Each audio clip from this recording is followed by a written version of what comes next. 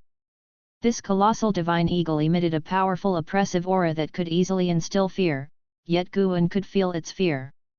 The reason it only popped its head out was also due to fright. Sure enough, after probing its head, the celestial extreme divine eagle retreated back into the sea of clouds, causing a tumult of fog and waves, magnificent and tempestuous. After the eagle disappeared, Guan closed his eyes and continued to perceive the realm of heaven balancing golden immortal. As the Dao fruit began its transformation, his divine sense also improved. Even without extending his divine sense outwards, the scope of his heart eye's vision expanded. The so-called heart eye was the vision Guan saw without deliberately thinking about the exterior when his eyes were closed. This heart eye was miraculous, not consuming his energy or attention, as if it were an innate talent. His vision within the heart eye was rapidly expanding, even surpassing the previous range of his divine sense. With the passage of time, Guan finally stepped into the realm of heaven balancing golden immortal. His Dao fruit became stronger, manifested not only in increased mana and senses but predominantly in the Dao fruit world. Now, if he were to establish a Dao fruit world, it would be more stable and refined, even enabling him to harness the power of the Dao fruit world for combat. At will, he could create a world larger than the celestial spirit great world. The spiritual energy of this world derived from his mana. He was essentially the Dao fruit world itself. This further confirmed to him that the celestial spirit great thousand world was indeed the Dao fruit world of some supremely powerful entity.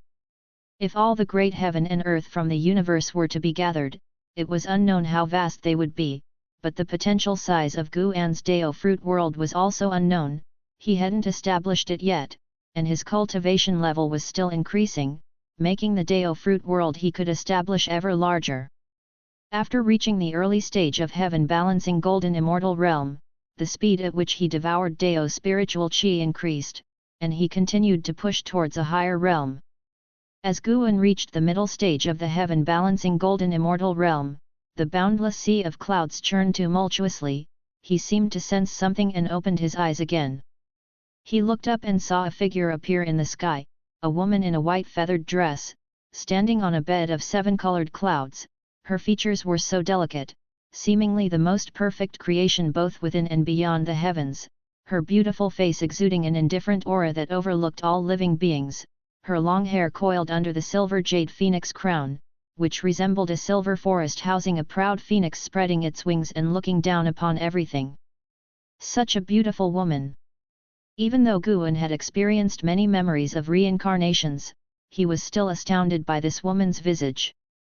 He immediately sent out a lifespan detection, but could detect nothing. That meant she was not her real body but a manifestation of some divine skill. The white-dressed woman stood on the cloud, watching the turbulent sea of clouds, her expression indifferent like water, inscrutable to anyone trying to discern her thoughts. Guan couldn't see through her cultivation level, so he felt somewhat cautious. After about the time it takes one stick of incense to burn, the lady in the white dress suddenly vanished like smoke, and the 7 colored clouds under her feet dissipated as well. Guan took a deep breath. As expected, the lifespan barrier was reliable. He closed his eyes and continued to feel his own destiny.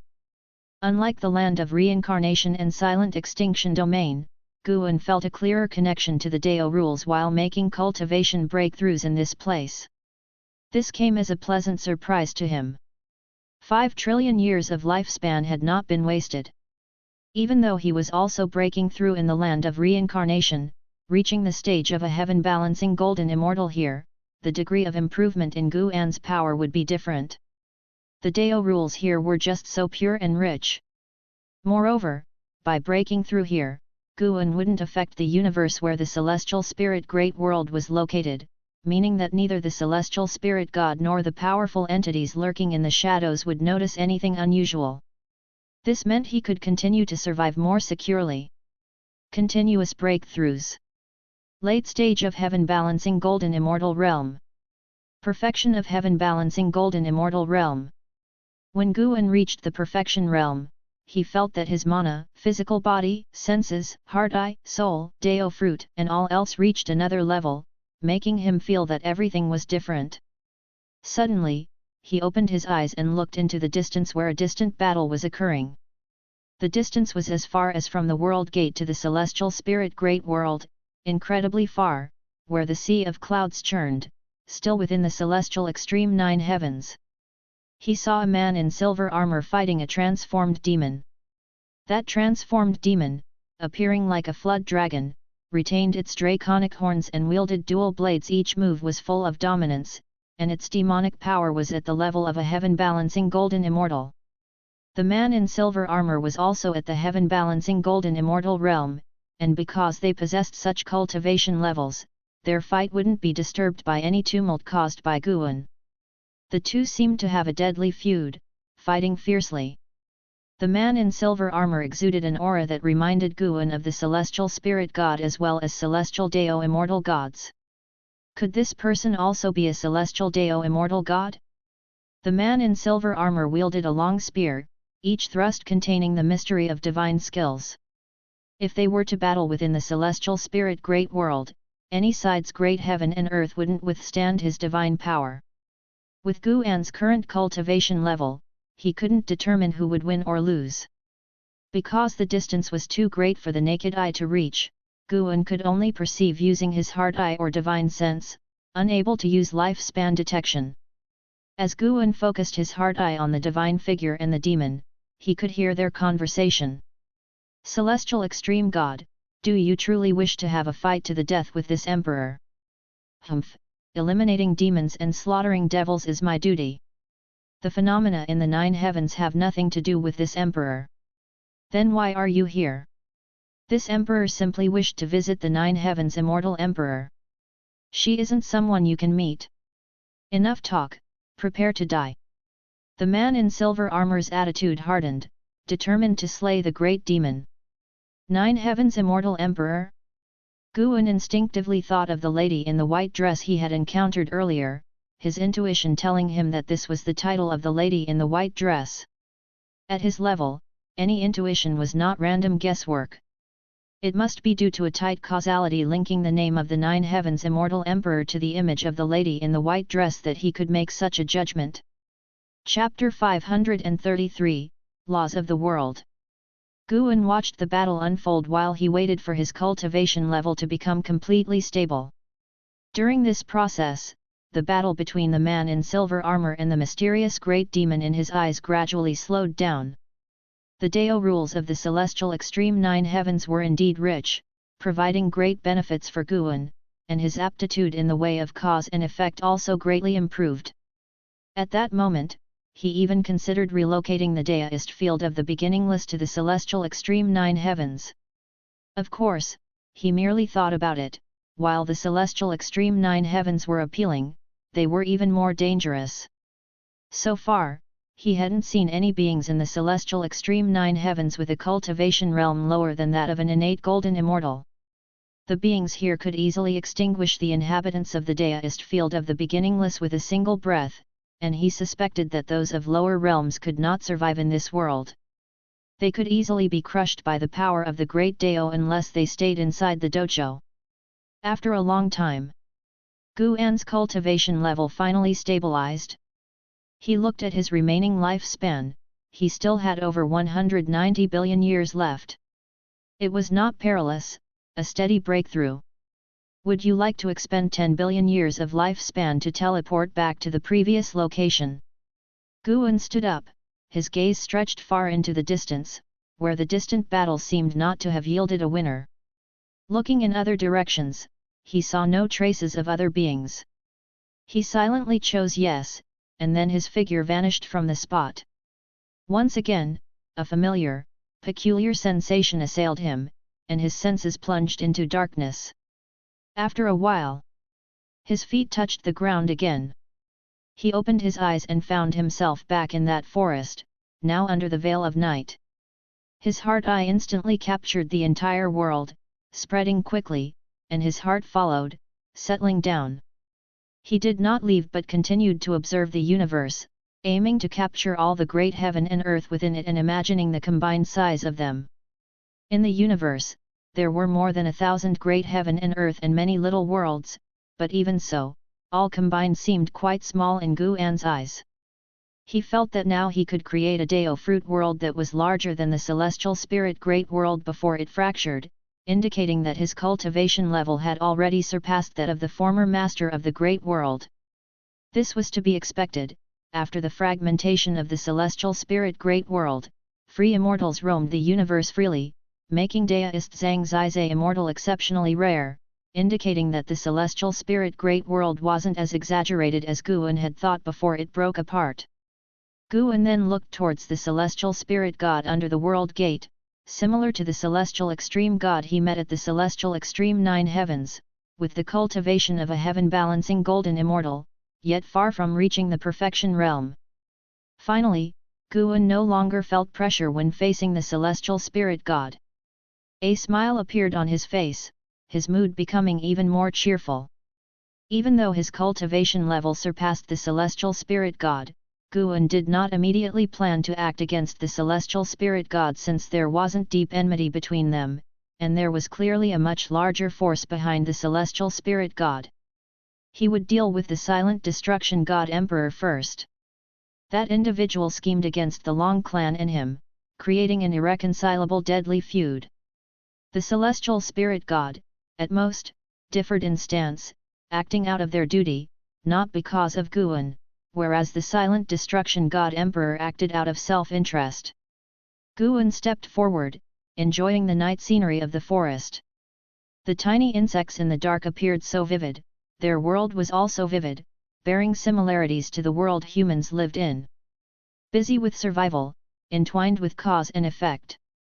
Great thousand world, great heaven and earth, little world, and the world of insects, all these worlds had their strengths and weaknesses, but all followed a set of rules. In the darkness, a mantis slowly emerged from beneath a leaf, creeping closer to a cicada. At dawn, the sunlight broke through heaven and earth. Between the mountains lay a lake, enshrouded in fog, resembling a paradise from the human world. Liya stood by the lake, holding the 9 extremes sacred heart sword, his gaze fixed on a man in black robes in the distance, his hair disheveled, resembling an evil demon. The man in black robes was actually the transformation of the silent destruction god emperor, who was pondering the ways of the sacred heart sword Dao. Liya had always been wary of this man, but the sword annihilation ancestor dared not drive him away. This man even taught him divine skills, so he could only endure in silence. Watching the man in the black robe enthralled, Liya was very curious. What was this man's background? What was he scheming? Why did he want to study the Sacred Heart Sword Dao but not go to the River of Sword Dao? The Sword Annihilation ancestor had once taken Liya to the River of Sword Dao. The splendor and dazzle of it had left Liya with unforgettable memories. He really wanted to visit the River of Sword Dao again, but the Sword Annihilation ancestor said that with his cultivation level, he could not stay long in the River of Sword Dao. He wondered if junior brother Gu had ever been there. Suddenly, Liya thought of Guan. Although Guan had revealed his true identity, in his heart, Guan would always be his junior brother. It wasn't that he wanted to take advantage, but he felt that the title of junior brother Gu made him feel closer. The supporting Dao sword venerable seemed too distant, and he only felt respect towards him. As soon as he thought of Guan, Liya's lips involuntarily lifted in a smile. He and Guan had grown up together, feeling that Guan was not pretending. Perhaps Guan in this life was just an identity of supporting Dao sword venerable's reincarnation. Because of this, he trusted that the Guan in his memories was more real than the supporting Dao sword venerable. Suddenly, the Sword Annihilation ancestor appeared behind the Silent Destruction God Emperor, and the two seemed to be communicating telepathically. Liya could not hear them, and soon, the two disappeared from the spot. Seeing this, Liya did not think further and continued practicing his swordsmanship. If he wanted to catch up to junior brother Gu, he'd become the world's top swordsman first. He did not notice that behind him at the top of the trees, Guan was standing on the leaves, silently watching him. Mountains behind and mist rising from the lake, the scene was so aesthetically peaceful and serene. Guan, having just achieved a breakthrough, thought of Liya, so he came to see him. Looking at Liya, he recalled the feelings and ambitions of their youth. One must not forget one's original aspirations. Reminiscing about the past occasionally could also make his heart more resolute. Guan decided to wait until the Silent Destruction God Emperor had completely passed down the divine skills to Liya, then he would take action against him. As for whether killing the Silent Destruction God Emperor would provoke a stronger existence, he did not care, since the world gate separated them from other great thousand worlds. His intuition told him that the strongest in the battle court would not be much stronger than the Silent Destruction God Emperor, otherwise, the pursuit of Longqing would not have been delayed until today. A breeze lifted Guan's garments, a leaf fluttered up from beside him, spiraling toward the celestial vault. Seasons came and went. 30 years passed swiftly. Inside the Daoist field of the beginningless, Guan watched Lv practice martial arts, with an Xin by his side, discussing the recent troubles faced by the Taixuan Sect. The Taixuan Sect was already the overlord of the Nine-Spirit continent, but its development always met with troubles. Over the years, an Xin frequently aided people like Yi Qingshan. Now, with an overseas sect targeting the Nine-Spirit continent and supposedly an old monster from the celestial and earthly immortals sitting within that section. Celestial and earthly immortals were considered legendary to the Taixuan Sect, and even an Xin could not handle them, they could only rely on Guan. Guan, staring at Lv, spoke softly, "You can help the Taixuan Sect, but don't help them expand their territory.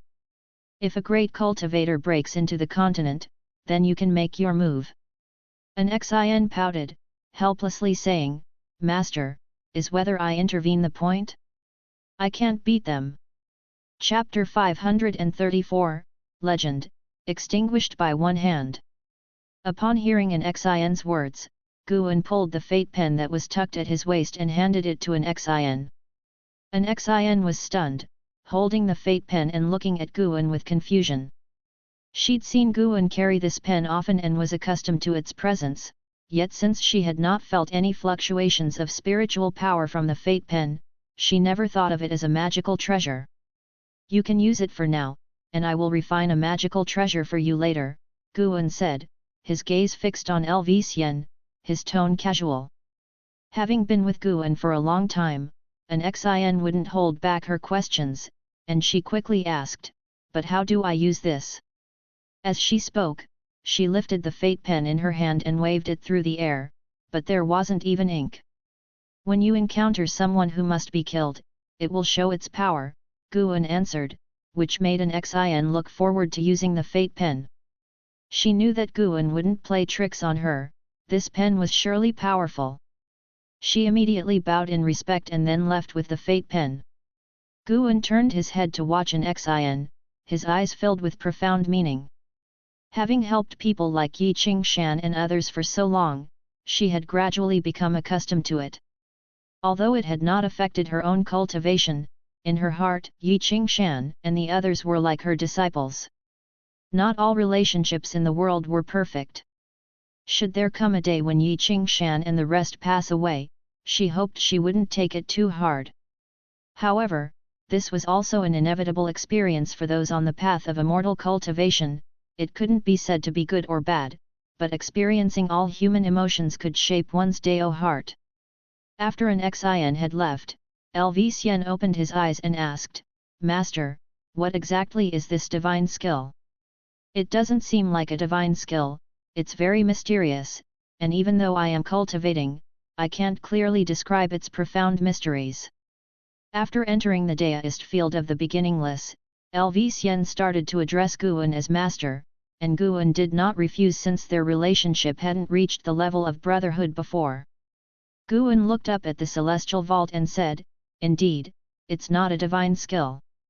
Once you master it, you will understand what it is. It will help you dominate this part of the human world." Upon hearing this, Lv instinctively asked, "Just this part of the human world?" Guan turned his head towards him, his smile ambiguous, and said, "Can your eyes contain the entire human world?" Lv was taken aback and could only offer an awkward smile. Guan's gaze drifted into the distance, his face revealing a look of anticipation. It was finally coming to an end. Under the vast sky, peaks were emerging from the sea of clouds, and atop one of these mountains stood Liye, Sword Annihilation Ancestor, and Silent Destruction God Emperor side by side. Liye looked towards the Silent Destruction God Emperor and asked, "Senior, since you are about to leave, can you not reveal your true identity?" During the years of teachings from the Silent Destruction God Emperor, his reverence for him had only deepened. He even felt that the Silent Destruction God Emperor was not weaker than Guan. With guidance from the Divine Emperor, he had not only mastered one divine skill but also gained a deeper understanding of the path to cultivation. Once, when the Silent Destruction God Emperor was away, he secretly asked Sword Annihilation Ancestor just how formidable the Divine Emperor was. Sword Annihilation Ancestor had said something that he couldn't forget. Apart from Heavenly Dao, he is the strongest. He had asked at the time, how did he compare to the supporting Dao Sword Venerable? Sword Annihilation Ancestor just shook his head and said nothing. Afterwards, Liye clearly felt that Sword Annihilation Ancestor had become even more respectful toward Silent Destruction God Emperor, and he suspected the ancestor might have pledged allegiance to the Silent Destruction God Emperor as his master. He dared not ask too much. After all, before he became a disciple, Sword Annihilation Ancestor had mentioned that he bore a great cause and effect, and he didn't want to bear this burden prematurely. When you become powerful enough to roam the world invincibly, and have set foot in outer heaven, living a carefree life, you will learn of my legend, the Silent Destruction God Emperor said, looking into the distance, his tone completely calm without a trace of emotion. What a poser! Liye thought to himself, yet he longed for such an attitude. How many more years would he have to cultivate before he could speak such words with confidence? Sword Annihilation Ancestor followed, saying, "I will do my best to train him to that level." "It doesn't matter," the Silent Destruction God Emperor said. "I don't care how high his achievements will be in the future. The divine skills have been imparted, and we are clear of debt and responsibility." With those words, the Silent Destruction God Emperor stepped forward, his footsteps landing in the air as if an invisible path lay beneath his feet. Before Liye could even begin to marvel at the Silent Destruction God Emperor's dominance, suddenly, a figure appeared before them. Slap! A hand pressed down on the Silent Destruction God Emperor's shoulder, rendering him immobile. The pupils of the silent destruction god emperor suddenly contracted, and in an instant, his face was shrouded in dark energy. Dark armor enshrouded him, as he transformed into his true form. Even so, he was horrified to discover that he couldn't break free. The mysterious palm on his shoulder suppressed his Dao fruit, halting everything within his Dao fruit world. Both Leia and the Sword Annihilation Ancestor were startled by the sudden appearance of the figure. The Sword Annihilation Ancestor wanted to speak, but an extreme terror pressed down upon him, leaving him unable to move or speak. Leia also experienced the suppression, but he wasn't panicked, because the figure of the newcomer was forever unforgettable to him. It was the supporting Dao sword venerable. No. It was Guan, using the demon shadow divine skill. Wrapped in dark purple demonic chi, Guan looked even more sinister than the silent destruction god emperor. He stood at the edge of a cliff, a single hand pressing down the silent destruction god emperor suspended in mid-air, preventing him from advancing further. All of heaven and earth seemed to quiet at once. Your legend. Guan's voice rose, and his right hand squeezed. The silent destruction god emperor was annihilated in an instant, turning into a wisp of black chi, which then condensed in Guan's palm. The powerful silent destruction god emperor was completely defenseless in Guan's grasp. Seeing the silent destruction god emperor being annihilated instantly, both Leia and the Sword Annihilation Ancestor's eyes widened. Guan turned his head. Although they couldn't see his face clearly, Leia and the Sword Annihilation Ancestor felt as if they were being seen through, especially the Sword Annihilation Ancestor, who was extremely fearful. A voice echoed in the Sword Annihilation Ancestor's mind, "You shall not utter a single word about today's events." With the voice's fall, Guan vanished into thin air. As he disappeared, the terrifying suppressive force also vanished.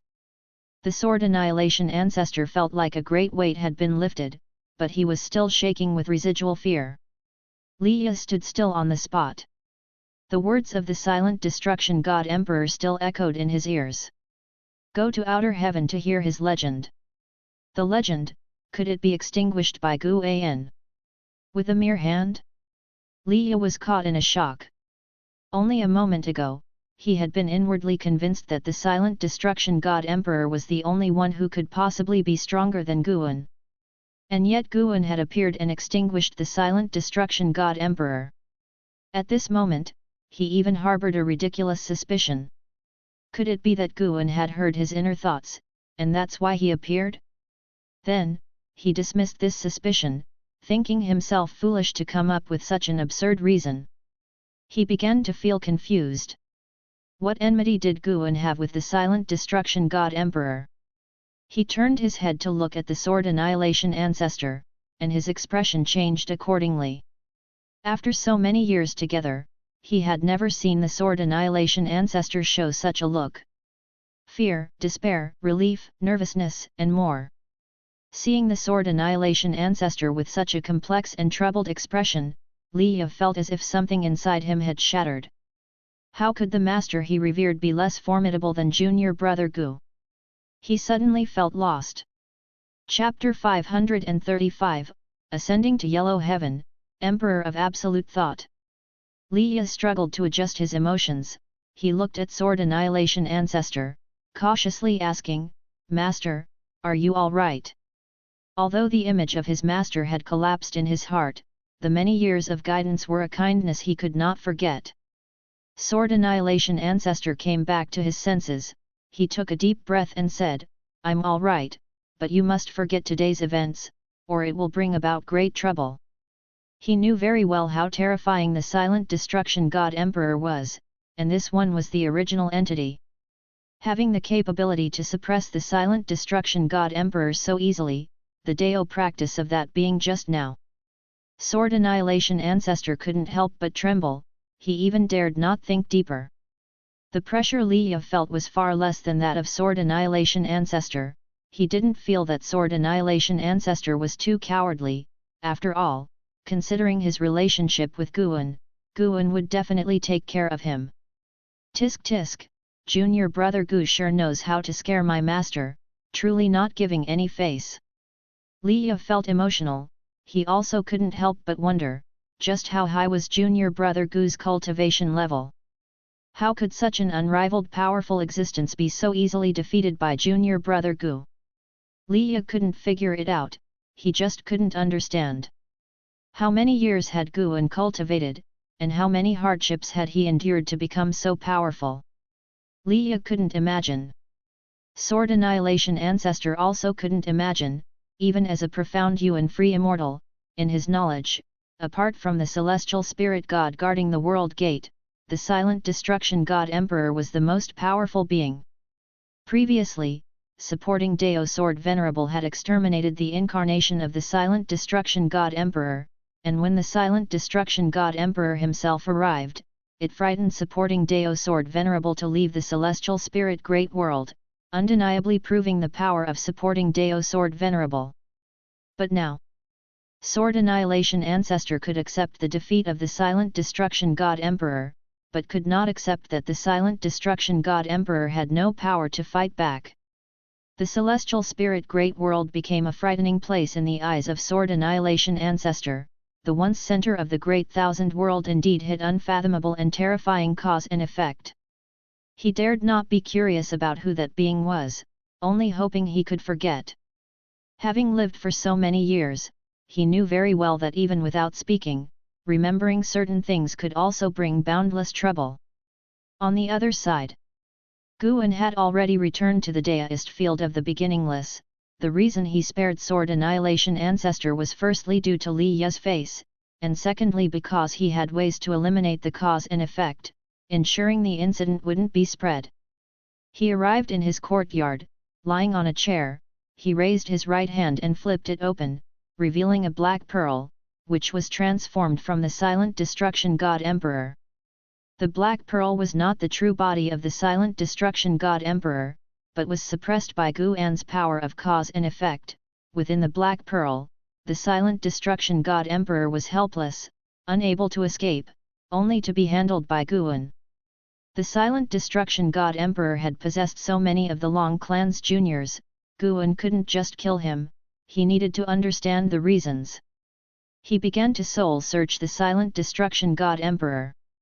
The flowers and grass in the courtyard slightly swayed, and sparrows chirped on the old trees, enhancing the liveliness of the courtyard. Shen Zhen came back carrying a bamboo basket.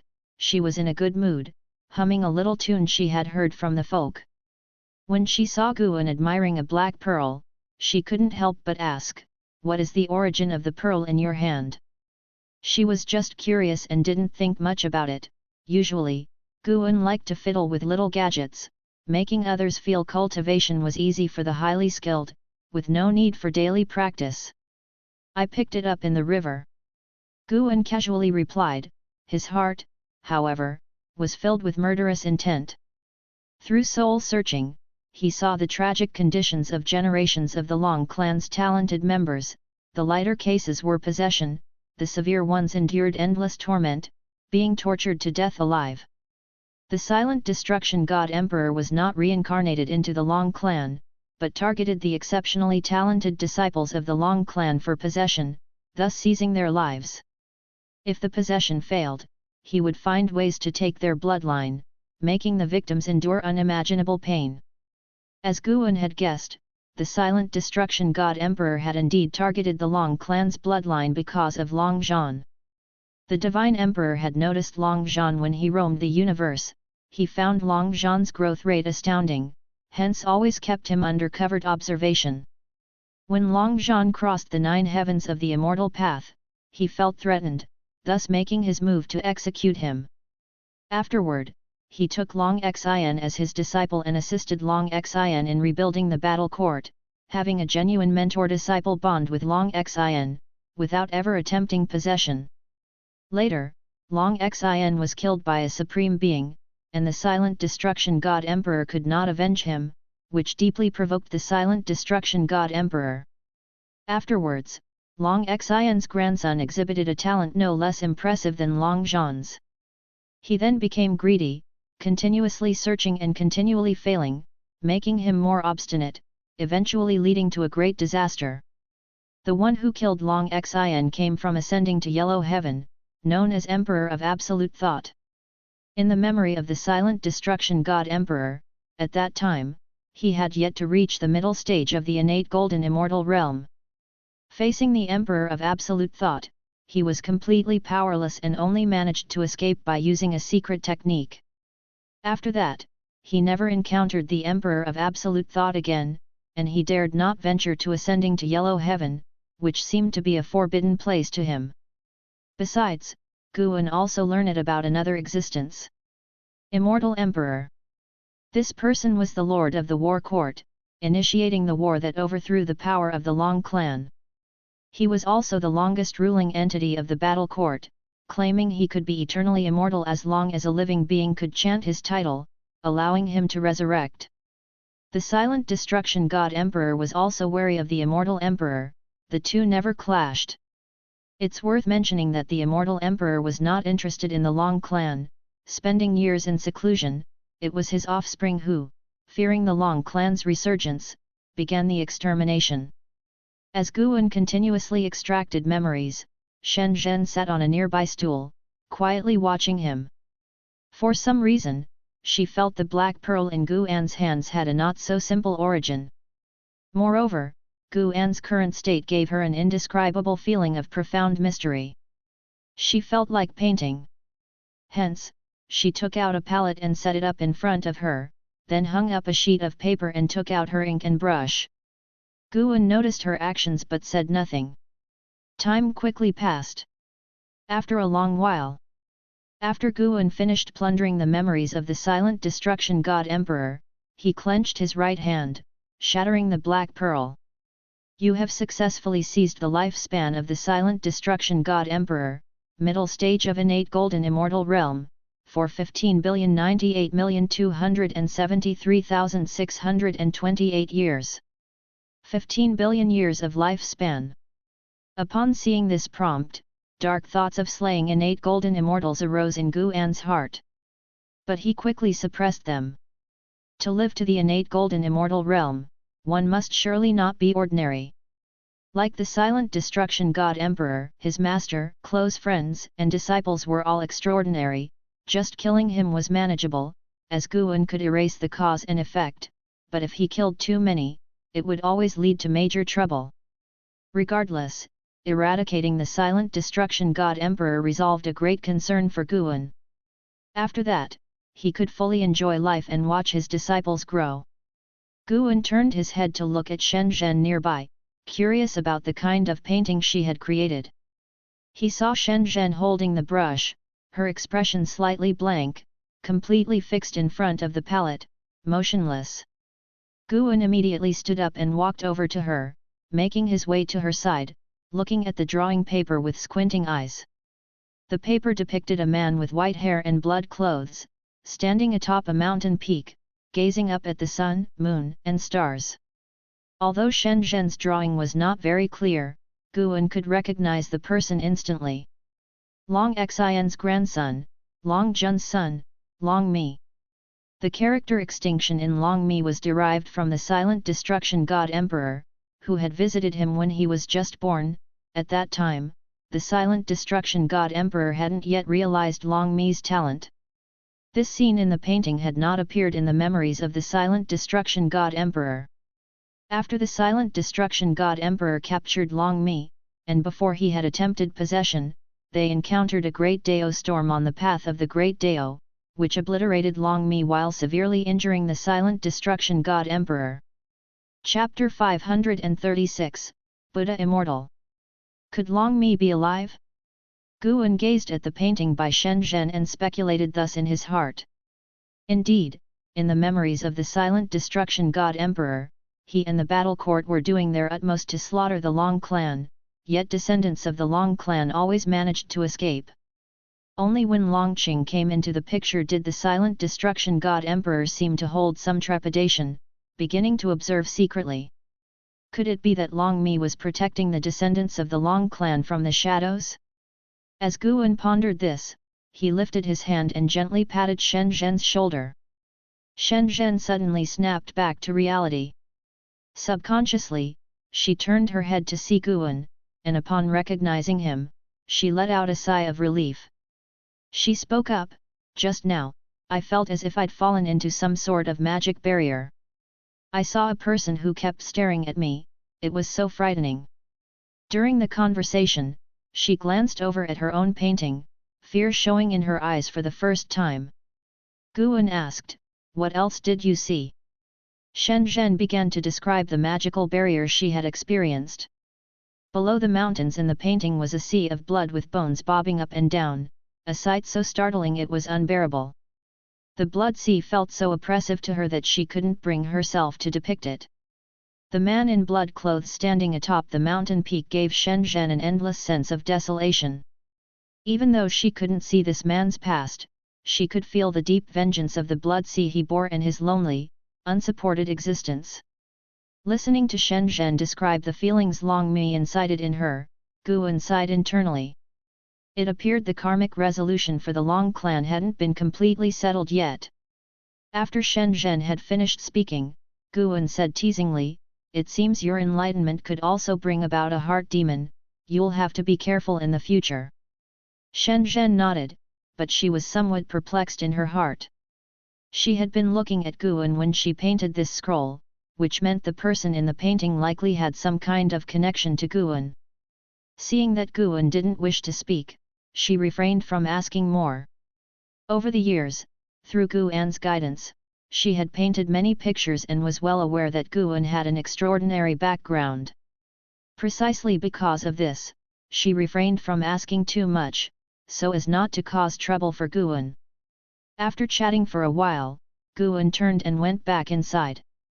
He still needed to reflect deeply on the memories of the silent destruction god emperor and contemplate when to make a move against the battle court. The battle court was created by his reincarnation body. Now that it had been usurped and was used for evil, he had to resolve this karmic thread. After watching Guan return to the house, Shen Zhen's gaze fell back on the painting, her expression turning curious. "How strange, why does he resemble Guan somewhat?" Shen Zhen mumbled to herself, suddenly forming a bold speculation. Could the man in the painting be one of Guan's past lives? Thinking this, her heart suddenly felt uncomfortable. Guan was always so kind to those around him, never losing his temper. He was always willing to shoulder the troubles of others, yet he himself had endured hardships unimaginable to ordinary people. Shen Zhen had always found Guan to be great, able to treat people well, and even rescue all living beings. But as her realm grew higher, her admiration for Guan only increased. Guan always managed to refresh her view of him. Shen Zhen looked at the person in the painting, her gaze once again becoming unfocused. The yellow sand filled the sky, and the windstorm raged like raging floodwaters and ferocious beasts. An ancient temple lay amidst the sandstorm. Zhang Buku, his white hair tied behind his head, pushed open the main gate, entered the Buddha hall, and then proceeded to close the door. The Divine Exotic Realm Master and Divine Exotic Ghost Kings were meditating around the room, each one pale and weak, with the Divine Exotic Realm Master's face covered in bloodstains, looking very frightening. The Divine Exotic Ghost King known as Zhen Liu Dao opened his eyes to look at Zhang Buku and asked feebly, "Have you found anything?" Zhang Buku shook his head and said, "It's endless and desolate, without a living soul. The sun overhead grows ever hotter, and at this rate, we will surely be refined away." As these words were spoken, the Divine Exotic Ghost Kings all opened their eyes. "Damn it, now we're really screwed. I have been saying, we shouldn't chase after that immortal fate. It's unreliable, and given our unique powers, we can't act together. What's the use of saying this now? Master, at least say something, we can't just sit here and accept our fate. That bastard is definitely hiding in the shadows, waiting for us to be powerless to resist. If we fall into his hands, it will be worse than dying under the blazing Sunday." The Buddha hall fell into noisy chaos, but Zhang Buku had grown accustomed to it. He looked up at the large Buddha statue behind him, which was covered in dust and appeared so ancient. Ever since he had entered this temple, Zhang Buku had felt there was something off with this Buddha statue. Although the Divine Exotic Realm Master and the Divine Exotic Ghost Kings had all checked it, he still felt uncomfortable. He had the feeling of being watched by a malicious gaze. The Divine Exotic Realm Master noticed something wrong with Zhang Buku's expression and asked, "Are you okay?" Zhang Buku looked at him and shook his head. "I'm fine, but I feel there must be a deeper intention for that person leading us into this realm. It's probably not just to wait for us to die because we're no match for him now." As these words came out, the Divine Exotic Ghost Kings stopped their bickering and all turned to look at him. Zhang Buku took a deep breath and said, "My friends, on the way here, you all saw those Buddha heads in the desert, as if left there on purpose by some being, guiding us to this temple. Maybe our chance of survival lies within this temple." Hearing this, the Divine Exotic Ghost Kings all stood up, looking around. The Divine Exotic Realm Master thought it made sense and turned his head to observe the surroundings. Slowly, a heavy silence fell upon the Buddha hall. After a while, everyone's gaze was drawn to the large Buddha statue. Defying the 9 netherworlds, Anxious asked, "Do any of you feel something is off?" His words broke the silence, prompting the other Divine Exotic Ghost Kings to speak up, sharing their feelings as if the liveliness could drive away the unease in their hearts. Zhang Buku's pupils suddenly dilated, his eyes fixed on the large Buddha statue's eyes. Nearly touching the ceiling, the statue's face was shrouded in darkness, making its features blurry. Zhang Buku saw that its eyes were smiling. This sent a chill through his body, a fear arising instinctively in his heart. Soon, the Divine Exotic Ghost Kings quieted down too, as they also noticed the statue smiling a cold, evil grin, sensing a greed that seemed to emanate from it. They slowly gathered together, shoulder to shoulder. The Divine Exotic Realm Master stared at the large Buddha statue, took a deep breath, and asked aloud, "May I ask which senior rests here? If we have disturbed you, please show us a way out." As his words trailed off, the eyes of the Buddha statue twisted into 2 sly slits, all the more eerie. "Do you want the immortal fate? It lies right here." An eerily cold laughter rang out, making Zhang Buku and the others grow even more wary, pressing even closer together. Despite his fear, the Divine Exotic Realm Master asked in a steady voice, "We are willing to forsake the immortal fate. May I inquire if the senior will allow us to leave?" "Of course, not." The voice drew out the last word before suddenly shouting loudly, startling the Divine Exotic Ghost Kings into constant trembling. The Buddha statue's gaze settled on Zhang Buku and sneered, "I am a Buddha immortal. I need much flesh and blood to revive, though I have no wish to resurrect. One of you will be chosen to inherit my legacy." One of the Divine Exotic Ghost Kings asked bravely, "And what of the others?"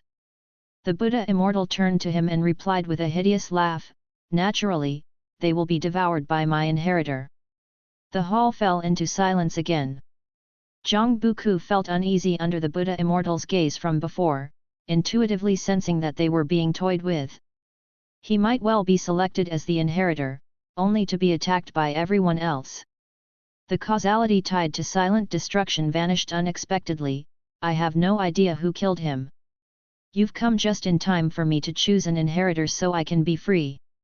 The Buddha Immortal's voice sounded again, this time as if talking to himself.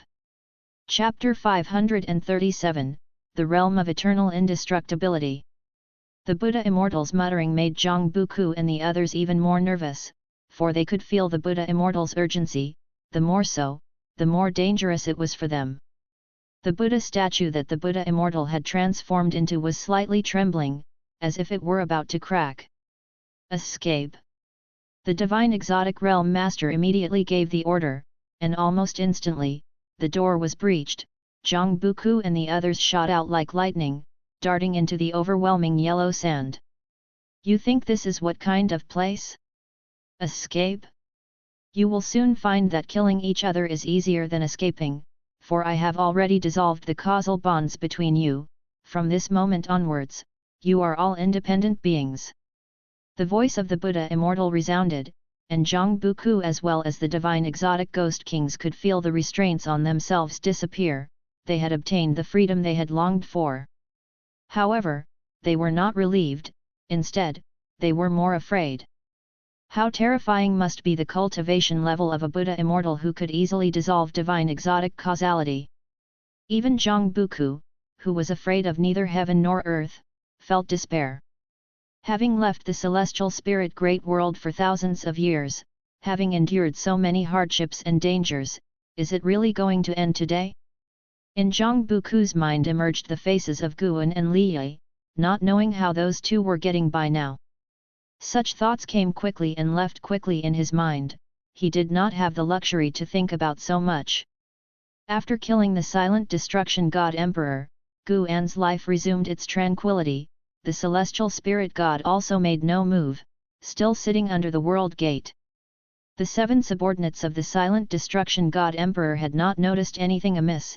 In their view, it was impossible for anything to happen to the silent destruction god emperor, and since their cultivation level was far below that of the silent destruction god emperor, they could not deduce the silent destruction god emperor's causality.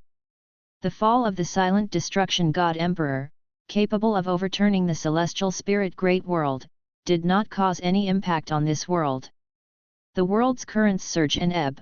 There are always those who call the wind and summon the rain falling from power, and there are always new figures emerging, dominating the scene. Time flew by swiftly. 2,000 years passed in a blink of an eye. The human world has entered a new chapter.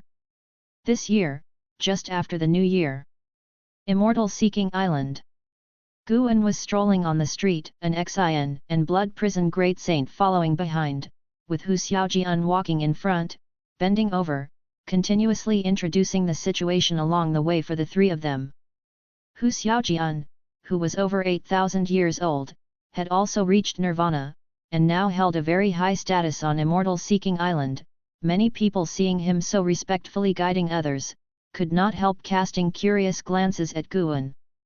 However, as soon as they turned their heads, the image of Guan was gone from their minds, leaving them puzzled, but it wasn't long before even that puzzlement disappeared. Guan, looking at the bustling Immortal Seeking Island, had a smile on his face. After leaving the Supreme Sect, Guan still maintained his relationship with Human World Peak and Immortal Seeking Island. Both powers considered him a reclusive great cultivator, and no one associated him with supporting Dao Sword Venerable. The great heaven and earth is too vast. How many great cultivators were there under the heavens? Like carps crossing the river, the supporting Dao Sword Venerable had already been forgotten by the world. Hu Xiaojian kept talking, all the while observing Guan's expression. Seeing that Guan was satisfied, he felt very excited.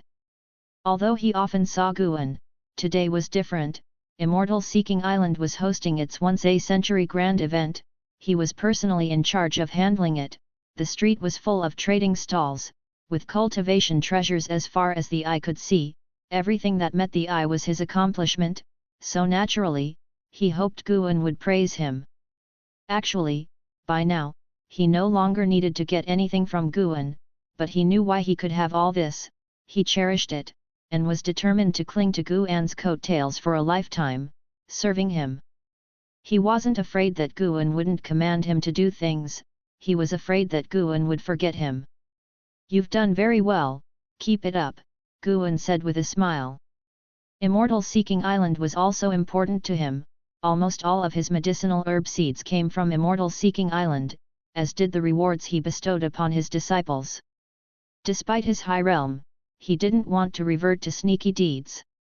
He wanted to speed up his path to gaining strength, and it wasn't difficult, but what he desired was to grow stronger steadily and without remorse. If he could achieve that, it would be even better. "I will definitely do better." Hu Xiaojian was as excited as if he were on a chicken blood stimulant. Guan's gaze fell upon a stall where an old man sat on the ground, disheveled, with a young boy squatting beside him. This elder was familiar to Guan, he had paid attention to him before. Qi Juxiao, a genius from the Star Sea congregations, had once competed for Divine Exotic City on the Taixuan continent. Guan had saved Anhao at the time, and also incidentally rescued Qi Juxiao and Qi Bei who were accompanying In Hao. This Qi Juxiao was no ordinary figure, stepping into the nirvana realm at the age of 500. What an exaggeration! In terms of the speed of his early cultivation, he was even faster than In Hao, mainly due to the resources of the Star Sea congregations at his disposal.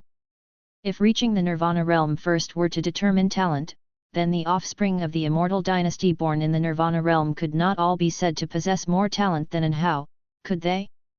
Guan could sense that Qi Juxiao was injured, while his realm remained. He was unable to gather mana within his body. The boy beside him was his progeny left in the human world, now by his side. Thousands of years had passed, and the situation in the human world had continually changed. The Star Sea congregations had encountered upheaval, with many internal families being purged, including the Qi family. The Star Sea congregations were of no concern to Guan, and he had no intention of caring. Had it not been for people like In Hao, Profound Celestial Intent, Li and Zhang Buku who had gone to the Star Sea congregations to cultivate, he wouldn't even bother paying attention to the organization. Guan simply glanced and then withdrew his gaze, continuing forward. Qi Juxiao didn't notice Guan's attention, his mind preoccupied with concerns that the bustling streets could not dispel. "Master, how long will we stay here?" the boy next to him asked, his eyes falling on Guan and others, feeling that these people had an extraordinary status, their aura completely different from the passers-by. Qi Juxiao, with his head lowered, softly said, "Until the Immortal Seeking Conference ends." Upon hearing this, the boy sighed, looking at the lively and bustling street, full of longing in his eyes. Since his birth, he had been alone, and it was only last year that he became Qi Juxiao's disciple. He cherished his current life, but also longed for a better path in immortal cultivation. After spending half a day at Immortal Seeking Island, Guan took an Xin and Blood Prison Great Saint away. The two had purchased many items on the island, planning to bring them back for the others in the dojo. Back at the dojo, Guan stood before the Mountain of 10,000 Swords and retrieved the treasured swords that he had selected at Immortal Seeking Island, embedding them into the mountain. The Mountain of 10,000 Swords now bristled with treasured swords, each containing its own unique sword intent. After placing the swords, Guan began to admire his creation. Over the years, aside from comprehending the Great Dao, he had not neglected the Sword Dao. He could now connect with the Sacred Heart Sword Dao created by Yang Xian. After all, Yang Xian was him, so controlling the Sacred Heart Sword Dao was not difficult for him. The Sacred Heart Sword Dao, everlasting within the River of Sword Dao, sparked Guan's interest in the River of Sword Dao. If the Dao could become a river, then it could be everlasting. This mystery fascinated him. He hoped that his Mountain of 10,000 Swords could reach the state of being eternal too. After watching for a while, Guan suddenly felt something, his pupils reflecting a scene. There was a great battle upon the River of Sword Dao.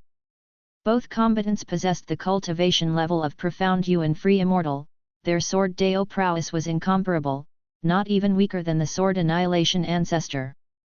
Guan observed their Sword Dao clash and understood their complex causality. Both hailed from different great thousand worlds, both believers of the Sword Dao, and both looking up to the Sacred Heart Sword Dao. As the long years passed by, Yang Xian was no more, but his Sword Dao had become an eternal existence. Chapter 538, The Calamity of a Strange God. In the void of endless darkness, a sparkling river flowed quietly, with neither its source nor its end in sight. This was the River of Sword Dao, situated within the space of the Great Dao.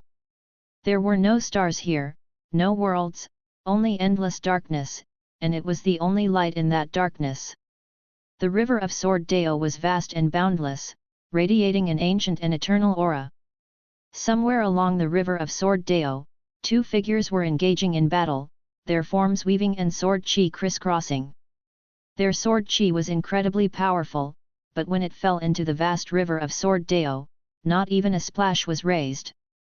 As the scene zoomed in, looking from behind the two men, the River of Sword Dao seemed like an immense ocean, endless from any direction one looked. The collision of two strands of sword chi, carrying the dominant might that could shatter heavens and earth, forced both figures to retreat in unison, creating a distance of 10,000 miles between them. One of them, dressed in a blue robe and holding a wooden sword, directed his gaze toward his distant opponent, squinting as he spoke, "Such a nimble sword, do you hail from the Kanglan sword domain?" The other sword cultivator, dressed in white robes, held a long, slender black sword in his hand, the blade glinting with flowing light as if water slid across it.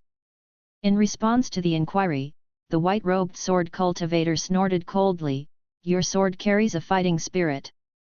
I didn't expect Battle Court to have people dedicated to the sword deo. I had thought Battle Court was all full of obsessive lunatics." The blue-robed sword cultivator answered, "Continuing our fight won't decide a victor."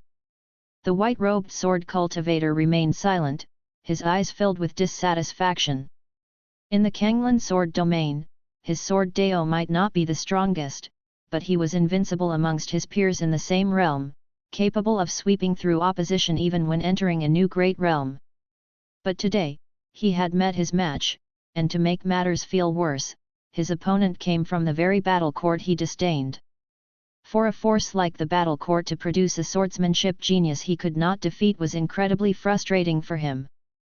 The blue-robed sword cultivator was about to speak again when he suddenly turned his head, and not just him, the white-robed sword cultivator also glanced in the same direction. They both looked towards the same direction, only to see sword chi surging out from within the river of sword deo, amassing into a figure on the surface of the river. Seeing this figure, both sword cultivators frowned simultaneously, a sense of unease filling their hearts. Far in front of Mountain of 10,000 Swords, Guan also saw this figure. He was unable to deduce the figure's causality, signifying the person's high level of cultivation. Under Guan's gaze, the mysterious figure slew two profound Yuan free immortals with a single slash, then turned and walked into the river of sword deo, disappearing from sight. Although he couldn't see through the figure's causal origins, he felt the use of the Sacred Heart Sword deo. Speaking of which, even the silent destruction god emperor could not progress in his path upon seeing the Sacred Heart Sword deo. Just how alluring was the draw of the Sacred Heart Sword deo? Although Guan could control the Sacred Heart Sword deo, he merely borrowed its power and was unable to extract the Sacred Heart Sword deo from the river of sword deo. He could allow others to cultivate the Sacred Heart Sword deo or forbid it. However, before he integrated the memories of Yang Xian, someone had already begun cultivating the Sacred Heart Sword deo, and he had no desire to cut off their progress. Guan retracted his gaze and continued to stand still in place. After a long time, Chen Chuan arrived beside Guan and said, "Master, I have encountered a bottleneck." Guan spoke softly, "The time has not come." Chen Chuan was taken aback, he scratched his head and said awkwardly, "Master, I haven't even said anything yet. The hardest part of immortal cultivation is enduring the years. To resist loneliness and inner restlessness is even more difficult than breaking through realms," Guan said casually. After speaking, he turned and walked away. Chen Chuan followed his steps and said, "I heard disciples from Taixuan Sect discussing someone named Li Yi, who wields the 9 Extremes Sacred Heart Sword. Is the 9 Extremes Sacred Heart Sword the one I wanted to obtain thousands of years ago?" With his current Deo practice, he didn't need to leave the Daoist field of the beginningless to peek into Taixuan Sect. Unable to leave the dojo, Taixuan Sect thus became his channel to understand the outside world, and not just for him, it was the same for others within the dojo.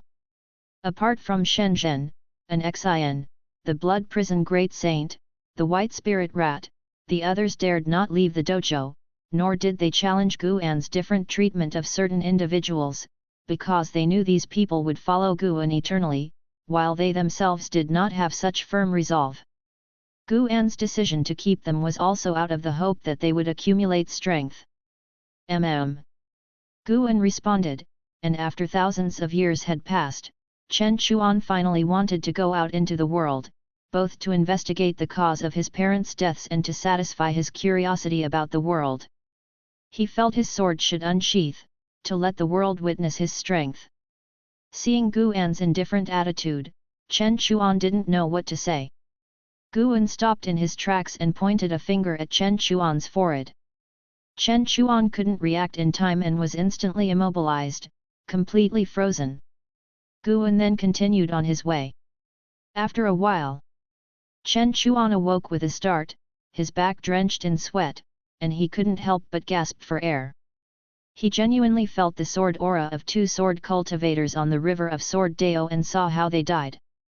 At first, he had admired the figures of the two sword cultivators, but then a mysterious entity appeared and extinguished them with a single sword strike.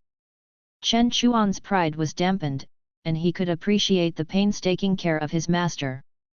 "I'm not strong enough yet, the time hasn't come," Chen Chuan muttered to himself, his eyes gradually becoming resolute. Night fell, and Guan was reading in the study, the candle light illuminating his face.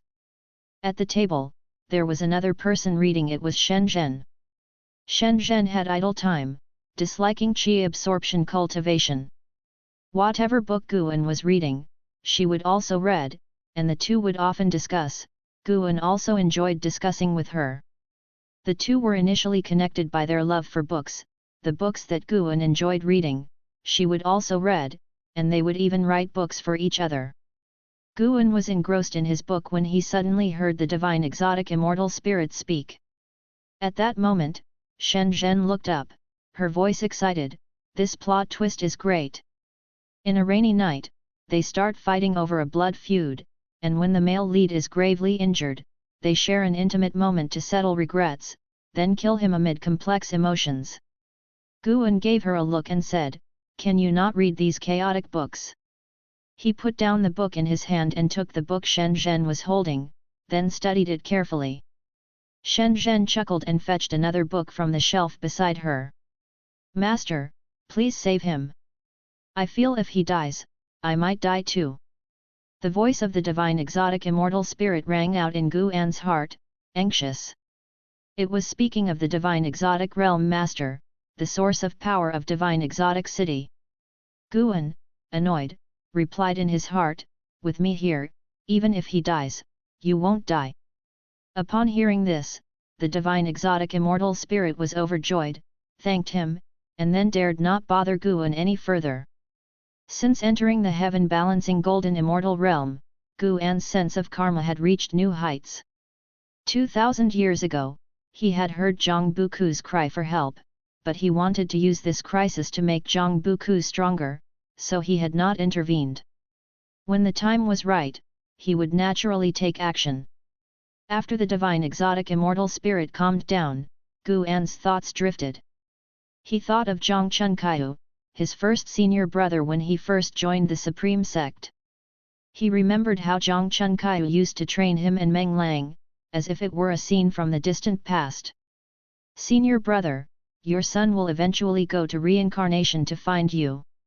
I look forward to the day we can reunite," Guan said with a slight smile, thinking to himself. In his pupils, a figure appeared, a lean monk that seemed ghostly. Buddha Immortal. If Zhang Buku could not deal with the Buddha Immortal, then Guan, as his martial uncle, naturally had to stand up for him. It just so happened that the Buddha Immortal had a good relationship with the Silent Destruction God Emperor. Chapter 539, Celestial Court Immortal Gods, Immortal. Yellow sands swirled into the sky, and within a valley where not a single blade of grass grew, there sat a small blood-red lake in the center, surrounded by cliffs so neatly cut that the valley resembled a gigantic pit, with yellow sand forming an overcast dome above it. In the blood-red lake, Zhang Buku sat bare-chested, with blood acting like long snakes wrapping around his body, constantly writhing. The divine exotic realm master sat at the edge of the lake. Compared to 2,000 years ago, he seemed like a different person, emaciated to the bone, his eyes lifeless, appearing like a skeleton sitting still. Looking around, one could see numerous corpses, all of which were those of the divine exotic ghost king, each having met a horrific, fierce death. Suddenly, a yellow wind descended from the sky, forming a skull above the blood lake. It was the head of a Buddha statue, ancient and time-worn. It was indeed the head of a Buddha immortal. The Buddha immortal looked down at Zhang Buku, a strange smile appearing on his face.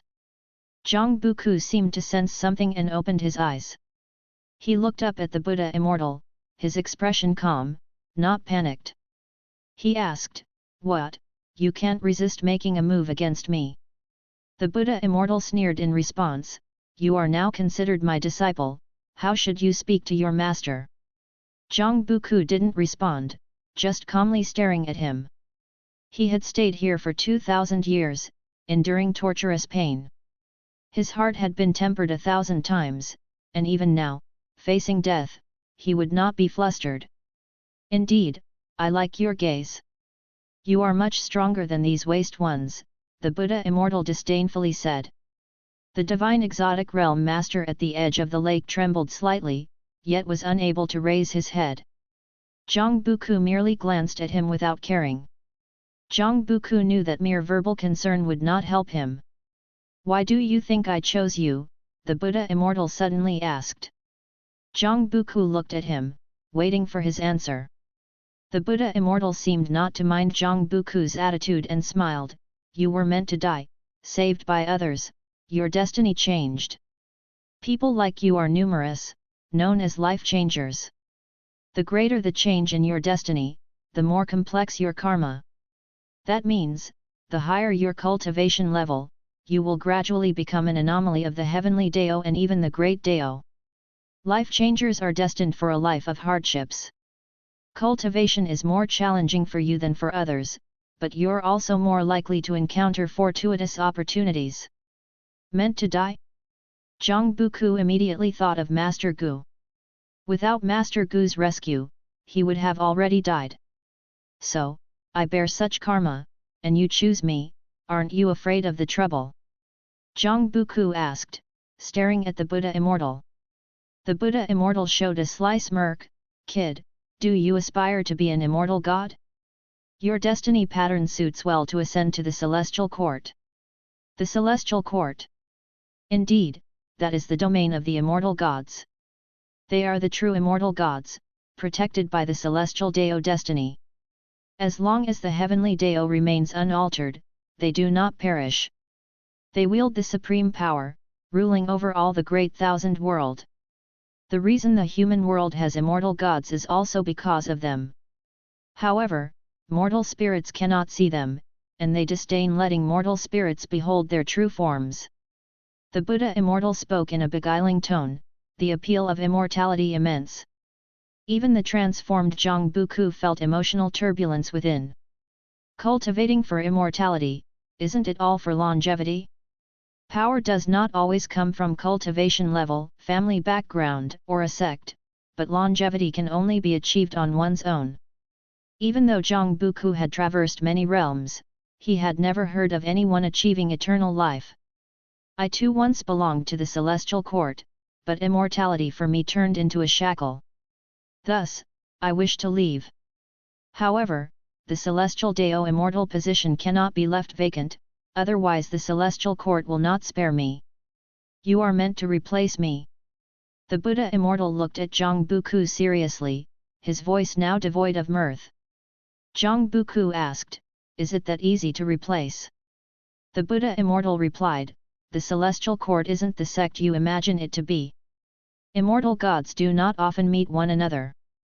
Many immortal gods spend their lives confined to one place, never entering the celestial court, not meeting other immortal gods. To even glimpse the celestial precepts is already a great fortune in life." Zhang Buku understood upon hearing this. The Buddha immortal's status in the celestial court must be very low, so low that hardly anyone pays attention. This realization bittered his heart, even the lowest existence in the celestial court could bring him endless despair. Such a terrifying place it was, and he felt that stepping into it would lead to endless troubles. According to the Buddha immortal, although the celestial Dao immortal position grants immortality, it also strips one of their freedom. Perhaps the Buddha immortal could only guard this realm. If he had to stay in this sandy world forever, he could not accept it. Seeing Zhang Buku fall into despair, the Buddha Immortal continued, "Only by accepting the celestial Dao immortal position will I give that fellow a chance to live, he can't hold on much longer." Upon hearing this, Zhang Buku turned to look at the divine exotic realm master, his eyebrows slightly furrowed. The Buddha Immortal flew upwards, his voice following him down, "Becoming an immortal god, although you lose your freedom, you still have hope.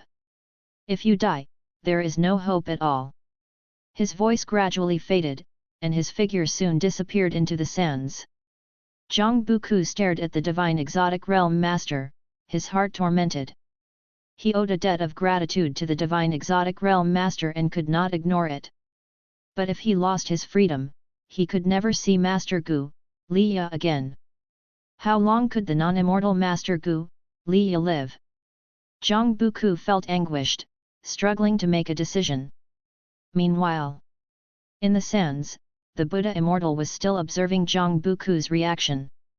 He showed a sinister and cold smile, murmuring softly, "Want to become an immortal? Are you worthy? If I don't break your Dao heart, how can I take possession of you?" Suddenly, he felt his head pressed by a palm, making his eyes widen in horror as he discovered he couldn't move, nor could he even project his divine sense. In that moment, his senses failed him, he couldn't see what was above him nor could he mobilize the mana within his body. "Who is it?"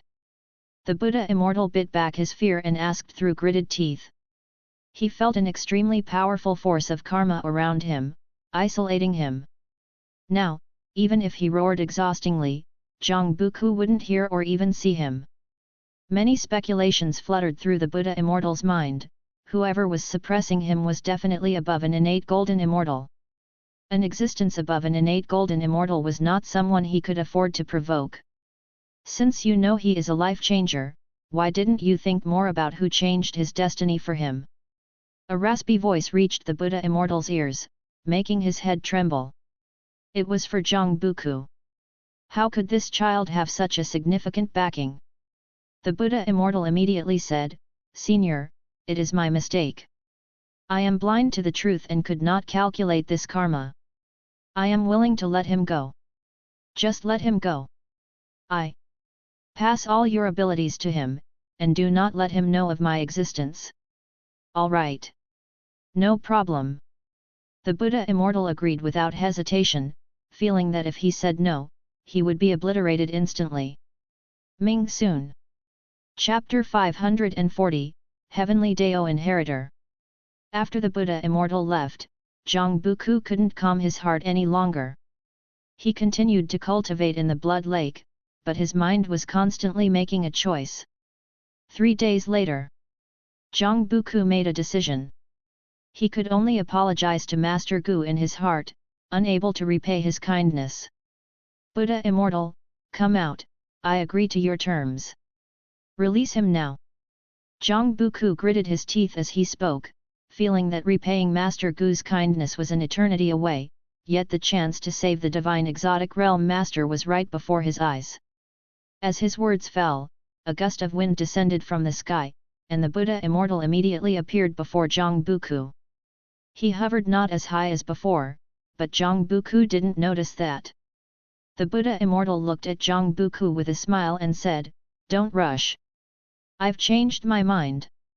I won't kill him, nor will I force you to inherit the celestial Dao immortal position. Truth be told, I don't have the celestial Dao immortal position at all. The reason I'm hiding here is that I abandoned the celestial Dao immortal position. Heaven does not tolerate me. I intended to possess you and live on through your identity." Upon hearing this, Zhang Buku's face turned furious. Anyone would be angry if they were played with, especially after enduring 3 days of inner struggle to come to this decision, and now. Facing the enraged Zhang Buku, the Buddha Immortal quickly said, "Anyway, he can still be saved. I've also changed my mind and am prepared to truly cultivate you. For you, this result is better than what you expected." Zhang Buku looked coldly at the Buddha Immortal, clearly not trusting him. The Buddha Immortal inwardly groaned in distress but, thinking of that terrifying being, he had no choice but to continue explaining. Upon calculating, I discovered that possession might not yield a good outcome for me, but your destiny pattern is exceptional. I've decided to teach you to the best of my abilities. If one day you achieve enlightenment and possess power beyond my reach, I hope you can turn back and save me. Zhang Buku frowned in doubt at these words, half believing and very hesitant. The Buddha Immortal sighed and said, "From my perspective, millions of years are like a single day. I can continue to wait, at least it's safer. If discovered by Celestial Court, then there's no salvation for me." Zhang Buku remained silent. The Buddha Immortal immediately turned around, opened his mouth, and spat out a beam of bloody light that fell upon the divine exotic realm master. The realm master's breath rapidly recovered, and their flesh began to look fuller. Seeing this, Zhang Buku believed him for the most part.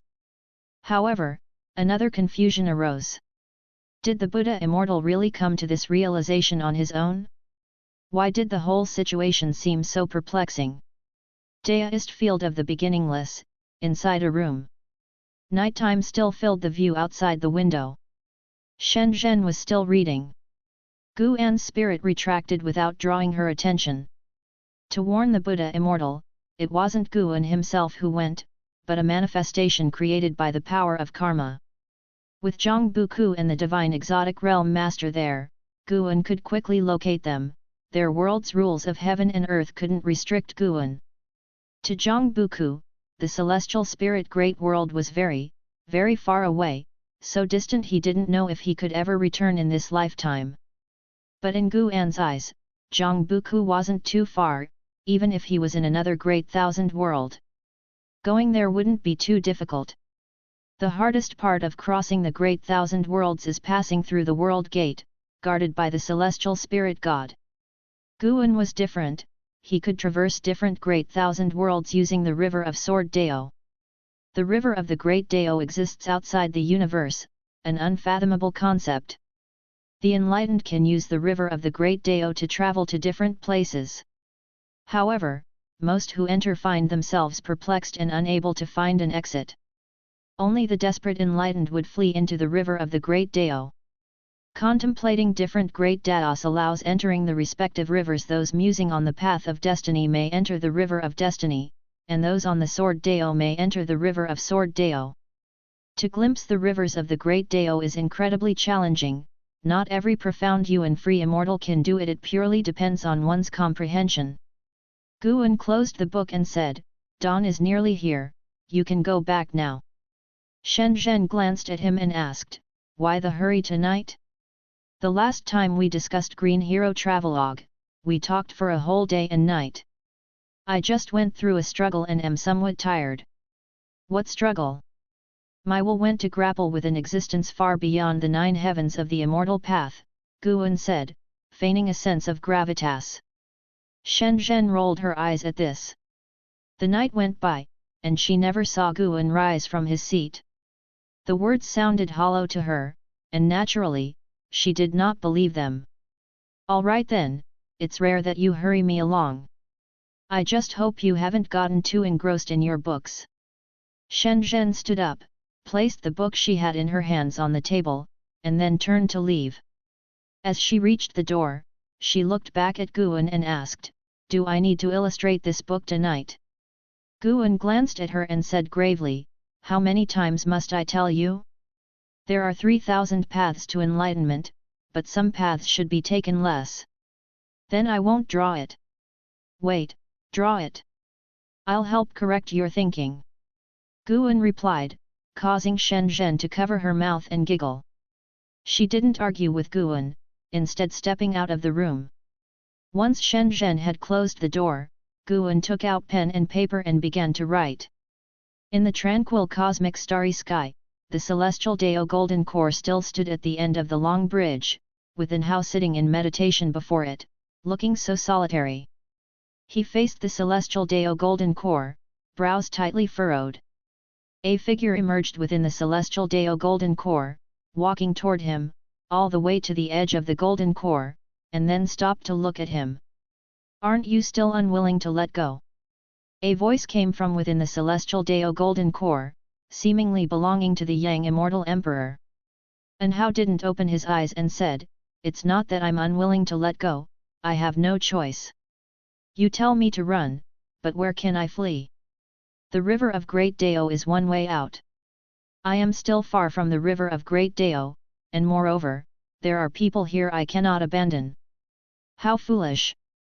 The destruction of heaven and earth is destined. It was long decided that the celestial spirit great world should be destroyed. The only reason why these fragments remain is that the celestial spirit God is waiting for the return of the master of the great world. If you do not flee, you will surely perish along with the fragments of the world. You possess a destiny pattern that should not exist in the great thousand world, to die here would be such a pity." The voice from the celestial Dao golden core came again, urgent in its tone. And Hao did not answer. "Your most revered master has already fled. Don't you understand? Staying here is meaningless."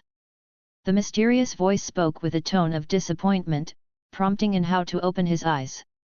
And Hao said gravely, "My master could not possibly flee. If he left, it was for other matters." In his heart, his master was a fearless, transcendent being, one above reproach even by the whim of heaven. He now realized that the celestial Dao golden core before him was of heavenly Dao, but had betrayed it. The true aim of the celestial spirit God was the master of the golden core. The thought of all the great heaven and earth perishing ignited a fighting spirit within him. He wasn't afraid, nor uneasy, nor even angry. What he had was anticipation. He wanted to make a move amid the destruction, to save the situation from disaster. He sought to be the savior, just like the supporting Dao sword venerable of old, who always managed to turn the tide at the critical moment and save all living beings. He, too, yearned for such a moment, even if it meant death. He felt it would be worth it. "Enough, since that is the case, I shall give you a chance." Other figures began to appear inside the celestial Dao golden core, walking from the depths, more and more of them. As An Hao saw this scene unfold, his brows furrowed deeply. He did not rise but waited instead. "They are all the heavenly Dao inheritors of past generations. Though they have died, their power can be bestowed upon you. You shall be our last chance." Hearing these words, An Hao's pupils gradually turned gold, just like the celestial Dao golden core, exuding the majesty of heavenly Dao. Subscribe to Chinese Novel Audiobook YouTube channel. Chapter 541, Imperial Dynasty and Sect. Ever since the Buddha Immortal began teaching Zhangbuku cultivation, 200 years had passed. With the new spring just over, the nine-spirit continent was bathed in sunlight, its vast mountains and rivers brimming with life, while flocks of birds darted out of the forests. Atop a large tree, Guan leaned against the trunk as he opened his attribute panel to check. Name, Guan. Lifespan, 9,045/77,189,605,409. Physique, primordial infinite body. Cultivation level, balancing heaven golden immortal realm perfection. Unconsciously, I had reached the age of 9,000. Guan felt emotional in his heart, remembering how in ancient Huaxia, those who were second in power often claimed to be 9,000 years old, a far and immortal age for ordinary people. When he reached the age of 9,000, he still felt very young. Compared to those old monsters, he was still a youngster. Ah, youth is wonderful. Guan's gaze shifted below, where a small stream lay across the forest. On the other side of the stream, an Xin was instructing 3 young disciples of the Taixuan Sect, 2 males and 1 female, all appearing to be 17 or 18. They faced an Xin with great respect, afraid of missing any of her words. Guan could hear the thoughts of one young man who marveled at how beautiful an Xin was, his face even blushing slightly. This amused Guan. An Xin's appearance was naturally striking, and coupled with her cultivation at the loose immortal realm, her demeanor was extraordinary, almost like a celestial maiden descending to earth, something these young, newly love-struck juveniles could hardly resist. But with regulations and status differences in place, all they could do was think. After a while, an Xin stood up and said, "All right, you can return now." The 3 Taixuan Sect disciples promptly got up and paid their respects. The young man, filled with admiration for an Xin, asked, "Immortal Master, when can we see you again?" The other 2 also looked at an Xin expectantly. An Xin smiled softly, "If fate allows, we will meet again. I only guide each disciple of the Taixuan Sect once, it's only fair to the others." Upon hearing this, the 3 felt disappointed yet dared not plead, as before coming their masters and the sect's elders had strictly warned them never to offend the immortal master. An Xin waved her sleeve, sending them 100 miles away, not wanting to waste more words. She turned around and looked from side to side, and only after Guan appeared on a branch did she reveal a smile that would have stunned the 3 disciples had they seen it. During the previous instruction, an Xin had not shown a smile, leading the 3 to believe she didn't smile. "Master, Yi Qing Shan still claims these 3 have exceptional talent, yet I felt they were quite mediocre," an Xin spoke up. Guan replied, "Perhaps you haven't discovered their unique strengths yet, everyone has virtues." Reflecting on his words, an Xin thought about herself and found her master's words to be reasonable. After all, her Dao practice wasn't sufficient. If she were as powerful as her master, even a common white spirit rat could be trained into a demon king. Guan flipped down from the branch, leading an Xin towards the dojo. An Xin began to recount the major recent events within the Taixuan Sect. It was said that a genius had emerged within the Taixuan Sect. This disciple originally possessed mediocre talent, and his fiancée had been snatched away by a prodigy of the sect, while his family members were killed. Although many suspected the prodigy was responsible, there was no evidence. Many pitied this disciple, but that was all they could do. After several hundred years of obscurity, this disciple surprisingly demonstrated extraordinary cultivation talent and formidable combat abilities. He challenged the prodigy to a life and death combat, and the prodigy had agreed. Life and death combat was a rule within the Taixuan Sect, necessitating both parties to verbally agree at the law enforcement hall and sign a contract before the combat could proceed. Additionally, harming one's fellow sect members was considered a severe crime. This rule was established to provide an opportunity for those who sought to resolve their grudges. Guan listened attentively. He didn't feel any sympathy, for such stories were too common in the human world, and there were cases even more tragic than this. He did not even bother to speculate about the outcome. Currently, not everyone could capture his attention. Just looking after people like Liya and Anhao, he felt already overwhelmed. Since he had relinquished his responsibilities of guarding the Supreme Sect and the Taixing continent, Guan's days had become more relaxed. Now was the time he enjoyed most in life, where he could accumulate lifespan and have endless time to do what he desired. Recently, he had been delving into pottery. He planned to build a small town at the edge of the dojo for fun, not for any profit. As Guan and an Xin were casually discussing the events within the Taixuan Sect, far away at the Supreme Sect, Longqing was also troubled by matters within the sect.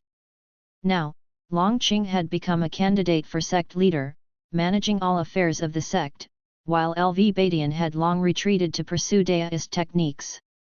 In the Elder Hall, Longqing sat at the primary seat with Longjun and Candlestar standing on his sides, dozens of elders gathered in front, incessantly debating. The Taixing imperial dynasty has always followed orders from the Supreme Sect. Li Suandao actually allowed his generals to compete with our direct disciples for precious treasures. Clearly, he's testing us. That's right, Li Suandao has really gone too far in recent years. The imperial power should not be controlled by one person. I think Li Suandao wants to become a ruler like those of the Immortal dynasty. Don't forget, the Immortal dynasty was the one who started the war against the Holy Court. With the Saint King of the Holy Court supporting Li Suandao, he indeed has the capacity to be arrogant. The most critical point is that this Saint King is a disciple of the supporting Dao Sword Venerable. If Dragon Gate Master could persuade Yang Jian, would Li Suandao still dare to be rampant? The elders discussed fervently. Ji Hantian looked at Longqing seriously. Longqing, do you have a way to contact your master? Upon this statement, everyone fell silent. The reason Longqing felt troubled was because it involved Yang Jian, who he heard was the favorite disciple of his master. He answered, I cannot, but with my master's Dao practice, he is certainly watching every move of the Supreme Sect. Ji Hantian remained silent, and the elders exchanged glances. Many elders had never met the supporting Dao Sword Venerable, but they had heard many legends about him, especially after entering the Elder Hall. They understood more about his esteemed status within the Supreme Sect. As long as the sword intent on the heaven-repairing platform remained undissipated, the revered status of the supporting Dao Sword Venerable within the Supreme Sect would not fade, nor would anyone dare to challenge his authority. An ancient sect elder spoke up. The Tai King Imperial Dynasty has already dominated many seas, and although the Supreme Sect is growing stronger, its expansion is not as aggressive as that of the Tai King Imperial Dynasty. I think instead of suppressing the Tai King Imperial Dynasty, we should focus on developing the Supreme Sect. Once the Supreme Sect is strong enough, the Tai King Imperial Dynasty will naturally come back to us. Hearing this, a female elder couldn't help but retort, develop? How do we develop? We are a sect, and our disciples' main duty is cultivation, not territorial expansion, plus we claim to adhere to the righteous Dao and must not plunder. Her words resonated with many. Suddenly, Candle Star chuckled, looking to develop? Your opportunity has indeed arrived. Everyone immediately looked at him, their faces filled with expectation.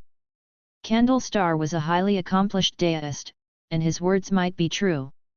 Moreover, Candle Star had accompanied Longqing for thousands of years, frequently aiding the Supreme Sect, thus holding immense prestige, which was also why Longqing could swiftly wield great power.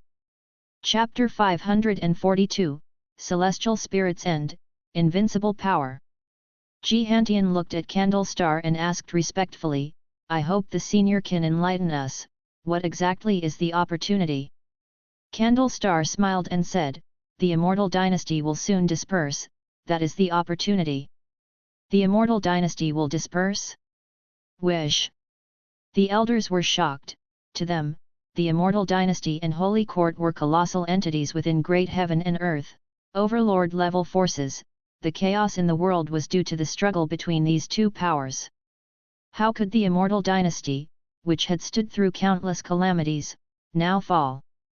Longqing also felt surprised and looked at Candle Star in astonishment. Candle Star smiled and said, ever since the Yang Immortal Emperor perished, although the Immortal Dynasty has introduced a new Immortal Emperor, he simply cannot quell the internal turmoil. Thousands of years have passed, and this towering tree of Kangtian is finally going to fall. But with its fall comes vigorous life for all beings on the earth, be it Daoist techniques, magical treasures, or fortunes of the land. The Supreme Sect could gain much, much more from the fall of the Immortal Dynasty. These words made the elders' hearts surge with excitement. They began to inquire when the Immortal Dynasty would fall, to which Candle Star smiled mysteriously and said, soon. The news of the Immortal Dynasty's impending fall spread throughout the world like a whirlwind, causing great alarm. Without the Immortal Dynasty, wouldn't the Holy Court dominate the world, and wouldn't the world welcome an era of peace? Such thoughts arose in the hearts of 90% of those in immortal cultivation, and in time, more and more beings and powers started to anticipate the fall of the Immortal Dynasty, which forced the internal factions of the Immortal Dynasty to struggle even more fiercely. It seemed as if the dissolution of the Immortal Dynasty was the direction of the celestial mandate, and under such a major trend, the Holy Court, on the contrary, appeared very silent. Because the Yang Immortal Emperor had moved another great world next to the celestial spirit great world, powerful forces began to rise there as well.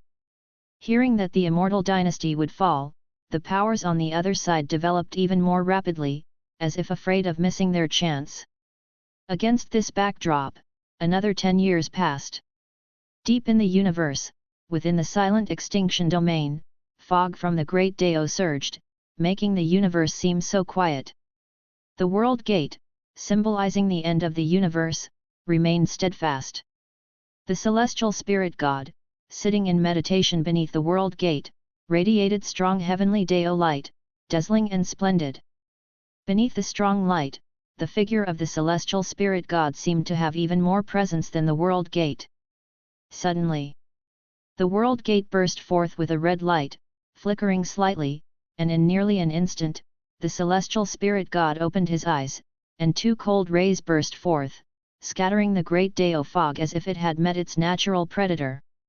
The celestial spirit god stood up, and the space of the universe twisted around him.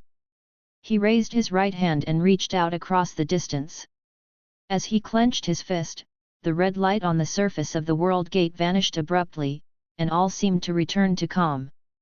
At the Daoist field of the beginningless, by the lakeside, Guan, who was fashioning clay pottery, looked up and saw the mighty destiny that had enveloped the continent of the immortal dynasty dissipate in an instant. Without destiny, the rules binding the immortal spirits suddenly vanished, as did the transcendent force uniting the immortal spirits. Next, the immortal dynasty would face unprecedented chaos. Slaughter, plunder, revenge, and so on. Even immortal spirits born into the nirvana realm revealed the dark side of human nature.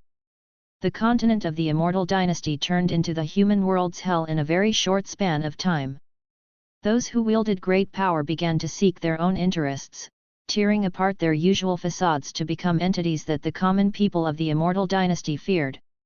Guan continued to shape his pottery while watching this unfold. Having experienced so many lives through reincarnation, Guan's Dao heart had entered a higher level. In the worlds created by the great Dao, tragic scenes were everywhere. If one could not overcome the psychological impact and emotional pull of witnessing the tragedies of the human world, how was one to achieve enlightenment? With the celestial spirit god personally dissolving the destiny of the immortal dynasty, Guan saw the endpoint of the celestial spirit great world. The heaven and earth Dao fruit, symbolizing the heart of heaven and earth, would emerge in the future, and the world's powerful would flock to it. When someone obtained the power of that Dao fruit, the celestial spirit god would appear, and this time, he would destroy everything. Pieces of the great world within the universe would cease to exist, one after another. In that vast and spectacular scene of destruction, the celestial spirit god turned and stepped toward the world gate. As he entered the world gate, it too turned into ash, indicating that this universe, this shattered great thousand world, would disappear. Watching this future, Guan couldn't help thinking about Anhao, Liye, and others. With the lifespan dojo and his own cultivation level present, even if the universe perished, he was able to keep the people he cared about alive. But Anhao, Liye, Longqing, and profound celestial intent were not the kind to quietly stay in the dojo, and they also had their own loved ones to think about. Human world was like a net, with each person intertwined in countless relationships that connected the whole of great heaven and earth. A person could be insignificant, trivial, but a person could also be crucial, indispensable. Guan was faced with only two choices. The first was to annihilate the celestial spirit god, offend the celestial court. The second was to play dead, give up the world he had lived in for a lifetime. He wasn't in a hurry to decide. Even if he chose to annihilate the celestial spirit god, he would still strive to delay as long as possible. The longer he could stall, the more lifespan he would accumulate, and the more confident he would be in dealing with the trouble from the celestial court that would follow. When faced with trouble, don't rush, don't panic, just one word, delay. Guan said leisurely, the pottery in his hands now taking the shape of a cauldron, its surface seemingly adorned with a dragon. The blood prison great saint, standing by his side, curiously asked, "Master, what are you referring to?" The blood prison great saint could sense the changes in heaven and earth but couldn't pinpoint exactly what was changing. He just felt that the world had become more tense, more dangerous. Any matter? Guan's answer made the blood prison great saint's eyes light up. He felt his master was guiding him. The blood prison great saint pressed on, "Master, how many more years will it take for this great chaos under heaven to end?" Guan looked at the pottery in his hands and said, "It will be faster than you imagine but also worse than you can imagine." He knew what and how was thinking, understood the young man's lofty ambitions. But no matter how great the opportunities and how had, even if he merged with the power of the heaven and earth Dao fruit, he wouldn't be a match for the celestial spirit god. Well, it was good for the young man to realize that the affairs of the world were far from as easy as he thought. He'd wait for Anhao's despair, then he would make his move. Thinking this, Guan began to look forward to Anhao's transformation. Anhao was good in every way, except he didn't value feelings enough. His heart was always filled with Guan and an Xin. He always felt he was born alone, that he only needed to repay gratitude. As for the wife who didn't show him kindness, he could abandon her. With Anhao's cultivation level, he must have sensed that he still had blood relations alive, but he didn't acknowledge them. This displeased Guan. Simply put, Anhao lacked a sense of responsibility. However, it was precisely because Anhao had flaws that Guan felt more motivated to guide him. If the young man was perfect, it would be hard for him to give advice. Worse? How bad? Asked the blood prison great saint. Guan glanced at him, and gold light burst forth from his eyes, piercing into the blood prison great saint's forehead, freezing him in place. Afterward, Guan continued to shape the pottery. For a long time, the blood prison great saint awoke with a gasp, then started breathing heavily, trembling all over, sweat pouring down his forehead like rain, and blood quickly filled his eyes. He looked at Guan in fear and asked, "Master, who exactly was that figure?" "The celestial spirit god." Because it was inside the dojo, which isolated cause and effect, Guan wasn't afraid of being discovered by the celestial spirit god. After hearing this, the blood prison great saint memorized the name, looking at Guan, wanting to say more but hesitating. The might of the celestial spirit god had deeply shaken him. He hadn't imagined someone could be so powerful. The vastness of the celestial spirit great world was turned into dust by the celestial spirit god in an instant. Not just the celestial spirit great world, but countless other worlds too were destroyed. The blood prison great saint wanted to ask Guan who was stronger between him and the celestial spirit god but was afraid of offending him. Although the blood prison great saint held Guan in the utmost awe, after witnessing the strength of the celestial spirit god, it was hard to believe again that Guan was invincible. Chapter 543 The Strongest of the Long Family. Guan nearly laughed out loud when he heard the words of the blood prison great saint, but he restrained himself. He did not dispel the blood prison great saint's confusion, preferring to let the fellow continue his anxious trepidation. It served him right since the blood prison great saint had been somewhat negligent in recent years. Seeing that Guan was unwilling to speak, the blood prison great saint's inner perplexity grew, but he dared not voice it. Instead, he pushed aside his inner fears and apprehension and shifted his focus. Even if his master was no match for that person, his master certainly had a strategy in place, or else he would not be so at ease on ordinary days. With this thought, the blood prison great saint's heart gradually calmed. He looked again at Guan's clay molding, finding deep significance in every movement. Today, his master had shown him the fate of the world, surely not acting on a whim. Perhaps it was a warning to him.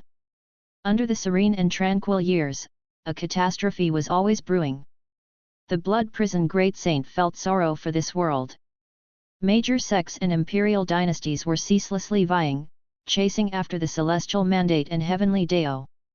Yet, in the end, in the face of absolute power, as heaven and earth perish together, all their scheming would be rendered meaningless. Previously, the blood prison great saint wondered why, with such formidable power, his master chose to cultivate in seclusion. Now, he understood. His master had seen through everything. The blood prison great saint gazed at the clay in Guan's hands and began to reflect, pondering his own past.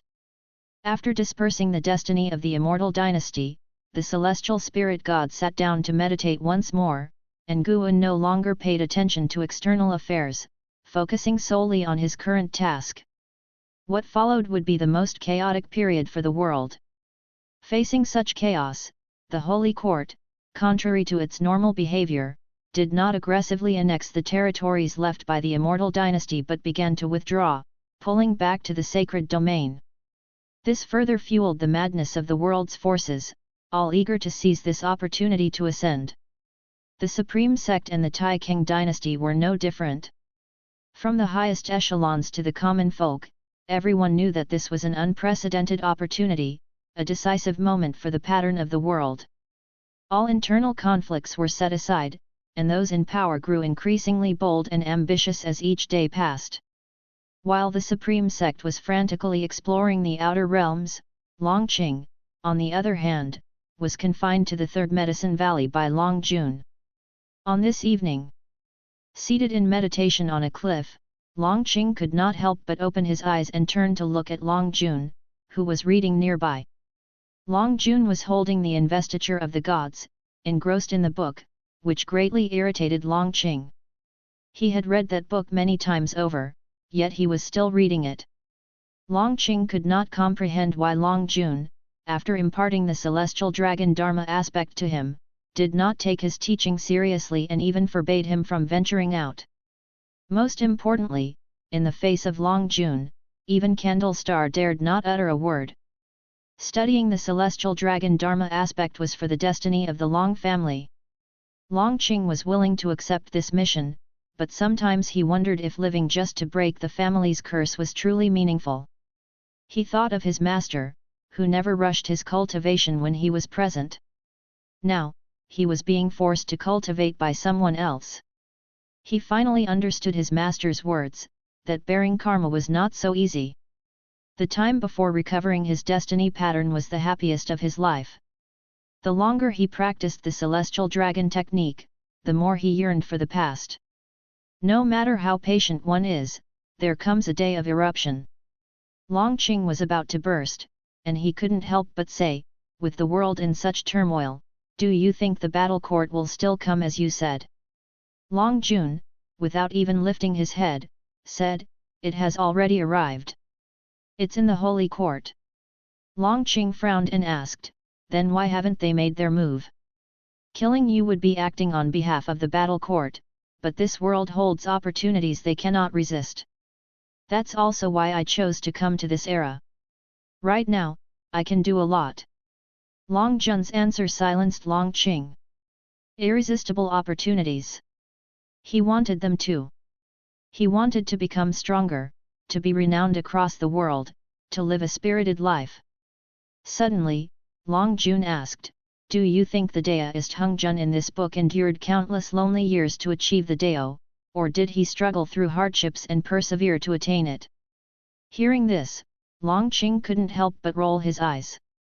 Could it be that Longjun was so obsessed because he saw himself in Taoist Hengjun?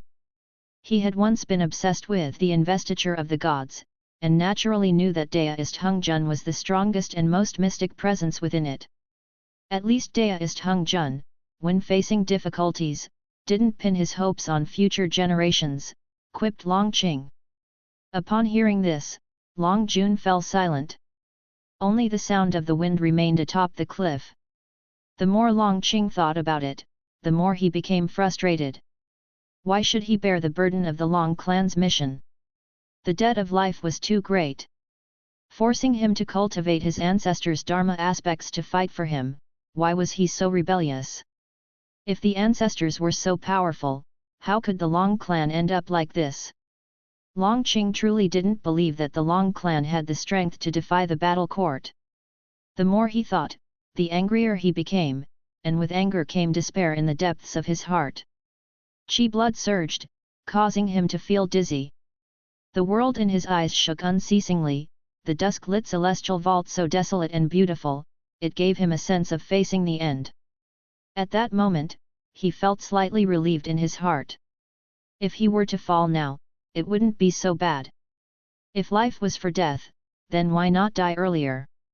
Longqing gradually lost control of his body, beginning to topple to the side. A hand caught his head, preventing him from falling.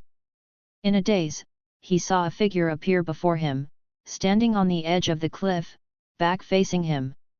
The figure was so majestic, exuding an earth-shattering presence, making Longqing feel an unstoppable valor and indomitable spirit. Suddenly, Longqing's world became clear again. He quickly regained his senses and control over his body, sitting up to find the figure before him gone, as if it were an illusion. The person supporting him was Long Jun. Longqing hastened to his feet, looking around to find the figure he had just seen. For some unknown reason, he felt that the figure was very powerful, perhaps capable of solving the arch-enemy of the Long clan. Standing beside him, Long Jun asked, "What did you just see?" Without thinking, Longqing replied, "I saw someone, his back was turned to me, he."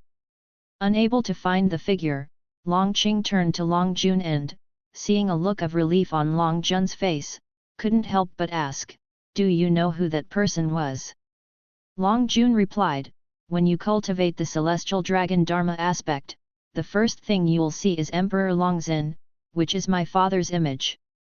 Actually, to cultivate the celestial dragon Dharma aspect, you need intense emotional stimulation, so I didn't give you specific guidance.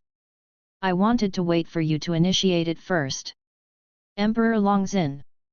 Longqing murmured to himself, the figure from before reflected in his eyes. Long Jun eyed him and said, "Actually, the Long clan is very strong. Many died from accidents or passed away prematurely. If the Long clan were so weak against the battle court, they wouldn't have pressed us so relentlessly." These words eased the resentment in Longqing's heart significantly. Longqing couldn't help asking, "Is Emperor Longzhen the strongest of our Long clan?" Long Jun shook his head and said, "The most powerful feature of the celestial dragon Dharma aspect is that the ancestors you summon might reveal the limits of their strength, because different people will summon ancestors of different strengths when they cultivate the celestial dragon Dharma aspect. If you can summon my son, we will have even more hope. Of course, if you could summon all of the Long family members, that would be the most hopeful moment." Longqing frowned and asked, "Are you sure your son is stronger than Emperor Longzhen?" He could not forget the figure of Emperor Longzhen, so unbeatable. He did not believe any other member of the Long family could be stronger than Emperor Longzhen. Chapter 544 Just enough to wipe out the celestial and earthly immortals. Once you can cultivate his Dharma aspect, you will understand that he can bear all hope. Long Jun turned his head towards the distance, speaking softly, his eyes revealing a sense of nostalgia.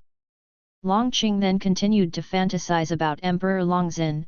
After a while, he began to inquire about the deeds of Emperor Longzhen. Since Longqing had already entered the threshold of the celestial dragon Dharma aspect, Long Jun's attitude had changed, and he began to recount the deeds of Emperor Longzhen, with Longqing listening intently. The more stories Longqing heard, the calmer his heart became. Understanding the past of the Long clan could help him deepen his understanding of the Long clan and strengthen his sense of honor and disgrace. In my view, throughout the ages, the Long clan deserve their fate today. When powerful, they oppressed all around, and also gave birth to many extreme prodigies. However, the Long clan should not be oppressed by the battle court. Breaking the Long clan's fate and destroying the battle court also counts as settling our karmic ties, since the battle court was created by us, but they committed sins in the name of the battle court. It began with the Long clan and must end with the Long clan." Long Jun spoke earnestly, pausing before saying, "Your descendants should no longer bear the surname Long." Upon hearing this, Longqing did not shake his head in denial. He was still immersed in the stories of Emperor Longzhen. Though he had only seen the back of Emperor Longzhen, Longqing was instantly awed by him, developing a strong sense of adoration. He began to look forward to the celestial dragon Dharma aspect. At least once he had mastered the celestial dragon Dharma aspect, he could witness the elegance of Emperor Longzhen. 100 years later, the human world was a new landscape. The nine-spirit continent was finally entangled in the maelstrom of great chaos, with more and more great cultivators fleeing into this continent, causing the winds and clouds of the continent to surge. On the edge of the continent, On a beach, two women descended from the sky and, upon landing, they quickly sat down to start cultivating energy. One of them, dressed in green with delicate makeup, only her hair was slightly messy, while the other, dressed in white and even more beautiful, resembled a fairy of the human world, but her face was completely pale, clearly having sustained serious injuries. The green-clad woman opened her eyes and looked at the white-clad woman, asking, "Sister, are we safe here?" The white-clad woman, named Li Xuanyu, slowly opened her eyes, turned her head towards the distance, and said faintly, "Hard to say." The green-clad woman, named Tang Cai, furrowed her brows upon hearing Li Xuanyu's words and sighed heavily. "How much longer must we run, and how can Li find us?" Tang Cai asked anxiously. Li Xuanyu did not answer, she closed her eyes again to continue healing. Seeing this, Tang Cai also closed her eyes to heal. Time quickly passed. About an hour later, suddenly a strong wind blew from the end of the ocean, startling both women into opening their eyes. "Let's go, it seems they don't plan to let us go," Li Xuanyu said as she stood up, her figure trembling, almost falling, but Tang Cai promptly supported her. Without delay, Tang Cai summoned a magical treasure and helped Li Xuanyu to fly deeper into the continent. Shortly after they had left, countless black crows attacked from the sky, swarming and covering the heavens, their speed extremely fast as they quickly flew into the continent. Tang Cai, who was maneuvering the magical treasure, seemed to sense something, turning her head to look, her face changing drastically with panic filling her eyes. "They're so fast, what should we do?" Tang Cai looked at Li Xuanyu next to her and asked in a low voice. Although Li Xuanyu had suffered severe injuries, she had always been Tang Cai's support. If it weren't for the need to protect her along the way, Li Xuanyu would not have sustained such serious injuries. Li Xuanyu's face remained calm as she said, "Leave me behind, and you escape. They're mainly targeting me."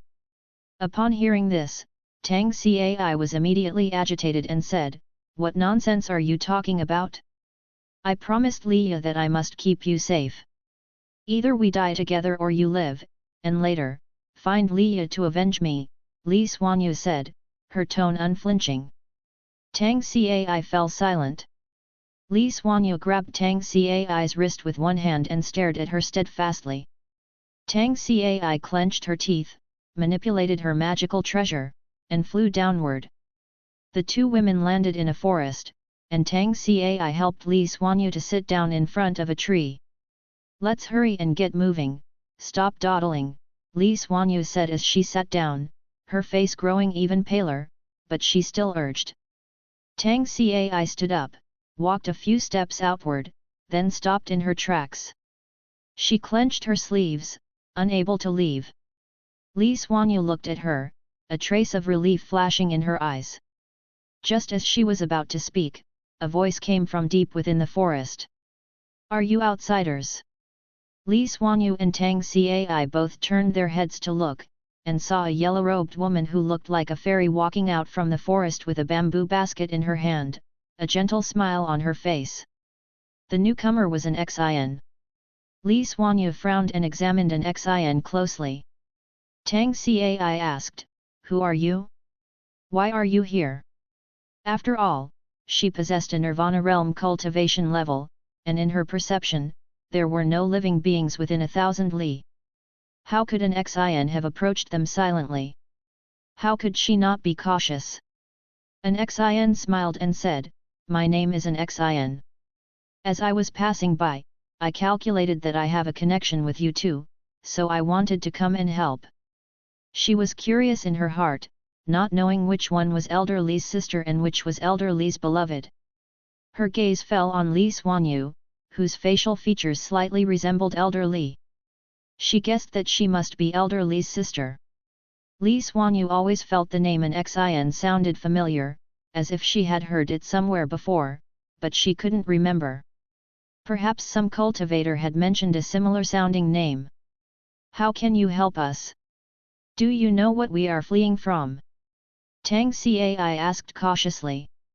An Xin smiled and said, "You have no choice, you can't abandon her, can you?"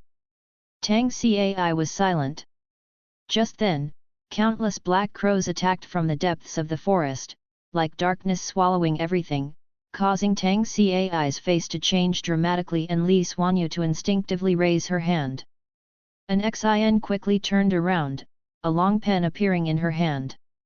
With a swing, the crows turned into flying ash, forming a black mist that spread through the forest. Tang Cai's eyes widened, and even Li Xuanyu was startled by an Xin's action. The wind blew an Xin's long hair and dress. She slightly tilted her head, glanced at Li Xuanyu and Tang Cai from the corner of her eye, and smiled, "Does this count as helping you?" Tang Cai said dazedly, "It counts, but the real pursuers are still behind us." An Xin asked, "What realm is he in?" "Heaven and Earth Flying Immortal Realm." "It's a coincidence, the pen in my hand is just enough to extinguish a celestial and earthly immortal." An Xin raised the fate pen in her hand, smiling triumphantly. Sunlight poured through the gaps in the leaves, casting light on her, making her appear so exceptional in Tang Cai's eyes. Such a demeanor she had only seen in Liya before, which was an absolute confidence that any trouble could be solved. Even Li Xuanyu had to admit that an Xin truly possessed a convincing aura.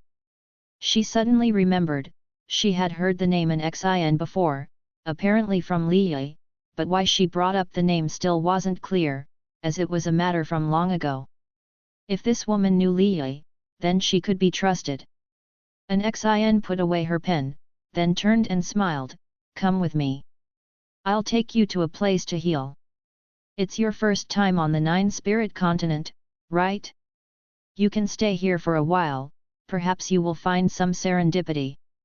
Tang Cai hurriedly gave her thanks and asked, "Senior, why do you want to help us?" She couldn't be at ease without asking. An Xin blinked and said, "I know Liya, is that enough?" Upon hearing this, Tang Cai did not show joy, instead, suspicion appeared in her eyes. Chapter 545, This will be the greatest opportunity of your lives. Night fell.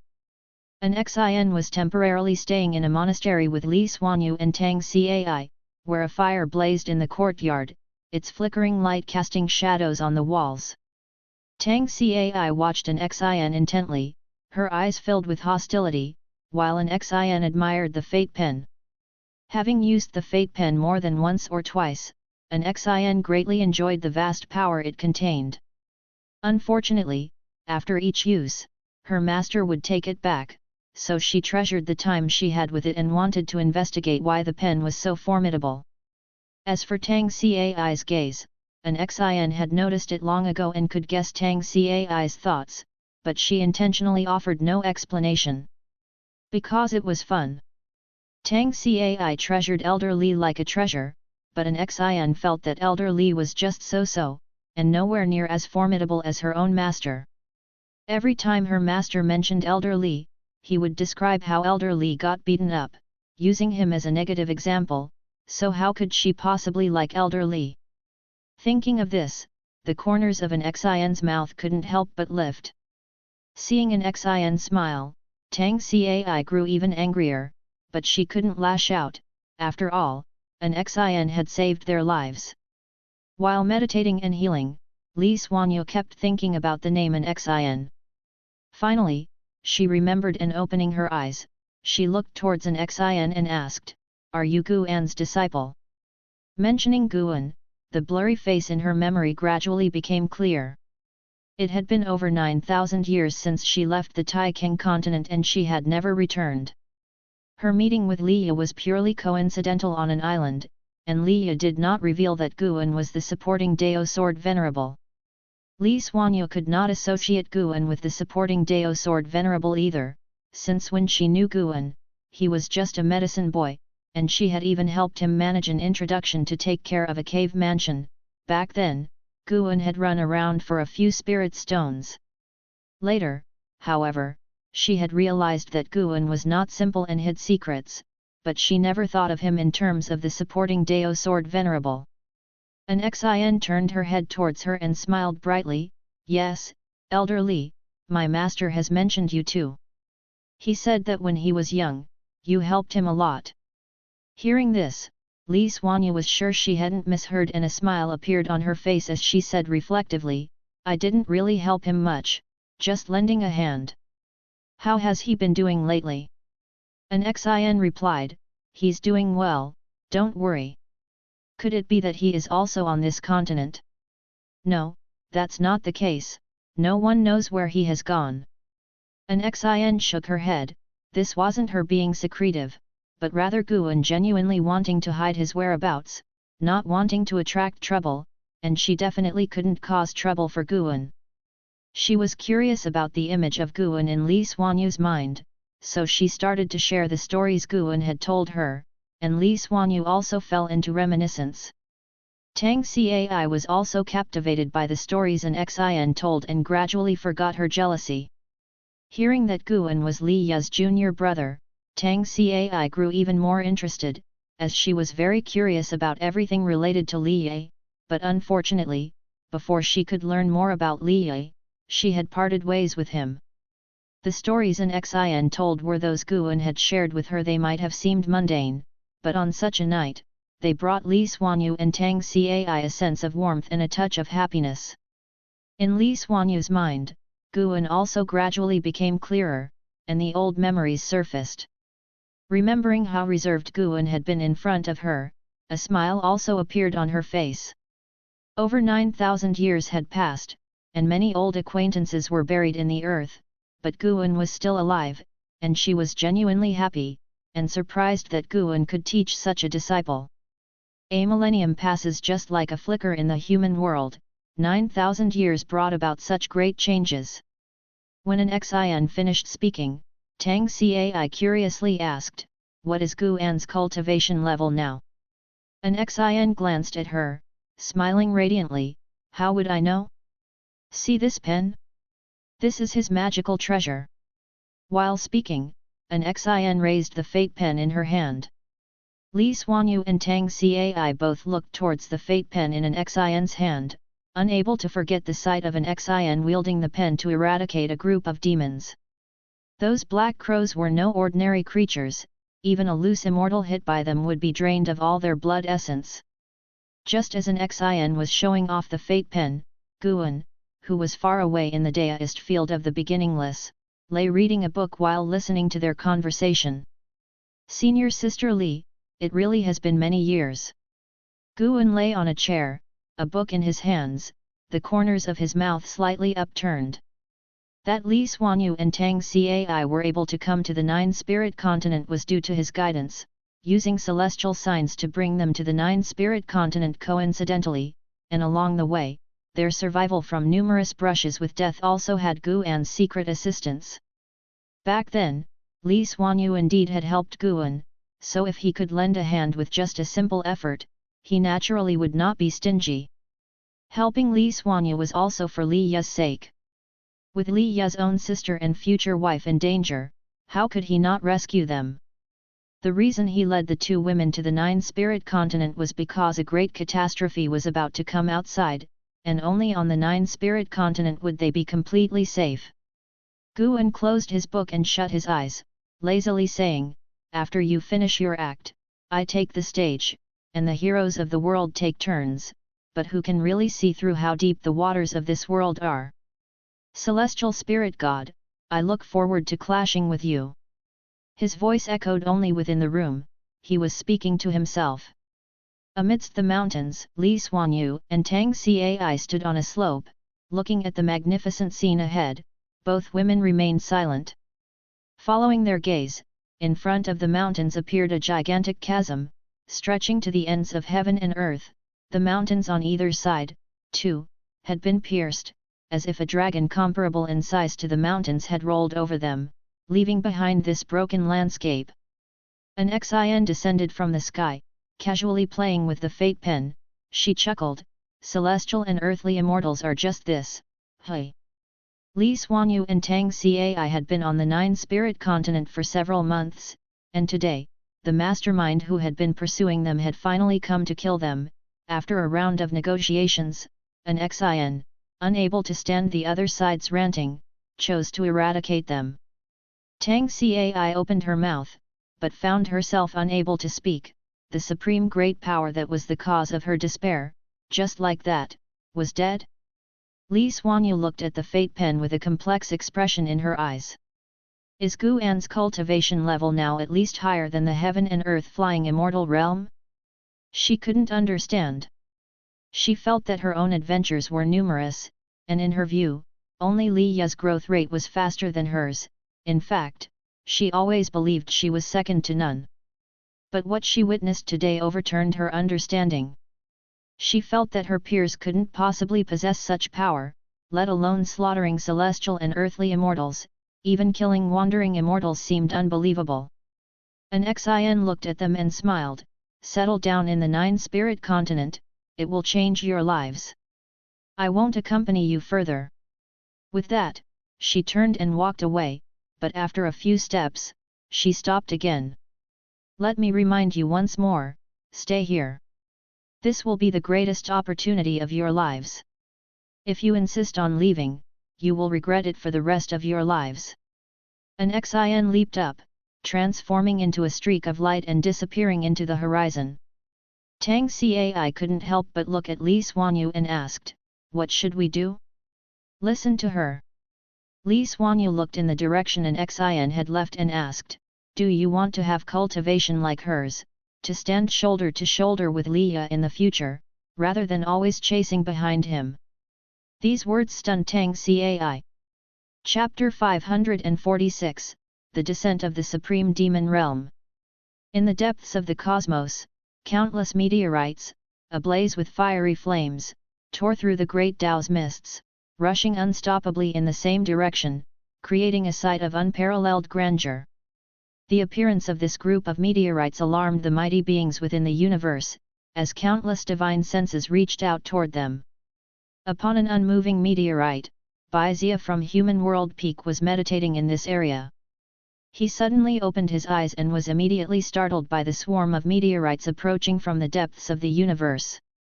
He could feel the powerful forces contained within those meteorites, which even instinctively made him feel fearful. He immediately cast a spell to form a barrier, concealing himself. Soon, meteorites schemed over him, their terrifying force causing the meteorite beneath him to tremble. Is that? Baizia's pupils suddenly narrowed, and he saw a figure standing on one of the meteorites. Could this be a force? Looking in the direction they were flying, Baizia's expression darkened. That direction was precisely toward the celestial spirit great world. Thinking about the changes in the celestial spirit great world over the years, Baizia's heart filled with worry. He always felt that the tribulation of the celestial spirit great world was not due to internal factors. It seemed that some supremely powerful entity was manipulating everything. The death of Yang Immortal Emperor was the best proof. After all the meteorites disappeared into the darkness, Baizia hesitated for a moment, then finally flew in the opposite direction. He chose to preserve himself. At the same time, in the celestial spirit great world, beings of high realm also sensed the threat from beyond heaven. In the third medicine valley, Long Jun stood on the cliff, gazing up at the celestial vault, his expression serene. Candle Star appeared beside him and whispered, "It's the people from the Supreme Demon Realm. I sensed the aura of the Supreme Demon Emperor, their current leader." "Such a vast scheme," Long Jun murmured. "They want to eliminate every thorn in their side. The destiny of the heavenly Dao has changed." "Changed? What do you mean?" Candle Star asked, confused. Long Jun answered, "The future I saw has already altered. At the very least, the Supreme Demon Realm should not have appeared." Hearing this, Candle Star furrowed his brows. In his eyes, Long Jun's cultivation level was profound. He could traverse from the past to the present, and his Dao practice might not be inferior to the Silent Destruction God Emperor. At least the Silent Destruction God Emperor did not possess such a capability to cross through antiquity and the present. Facing the anomalies in the heavenly Dao, what should we do? Candle Star asked. He had already bet everything on Longqing, and there was no turning back, and since Longjun was Longqing's ancestor, the two stood on the same side. He now greatly trusted Longjun.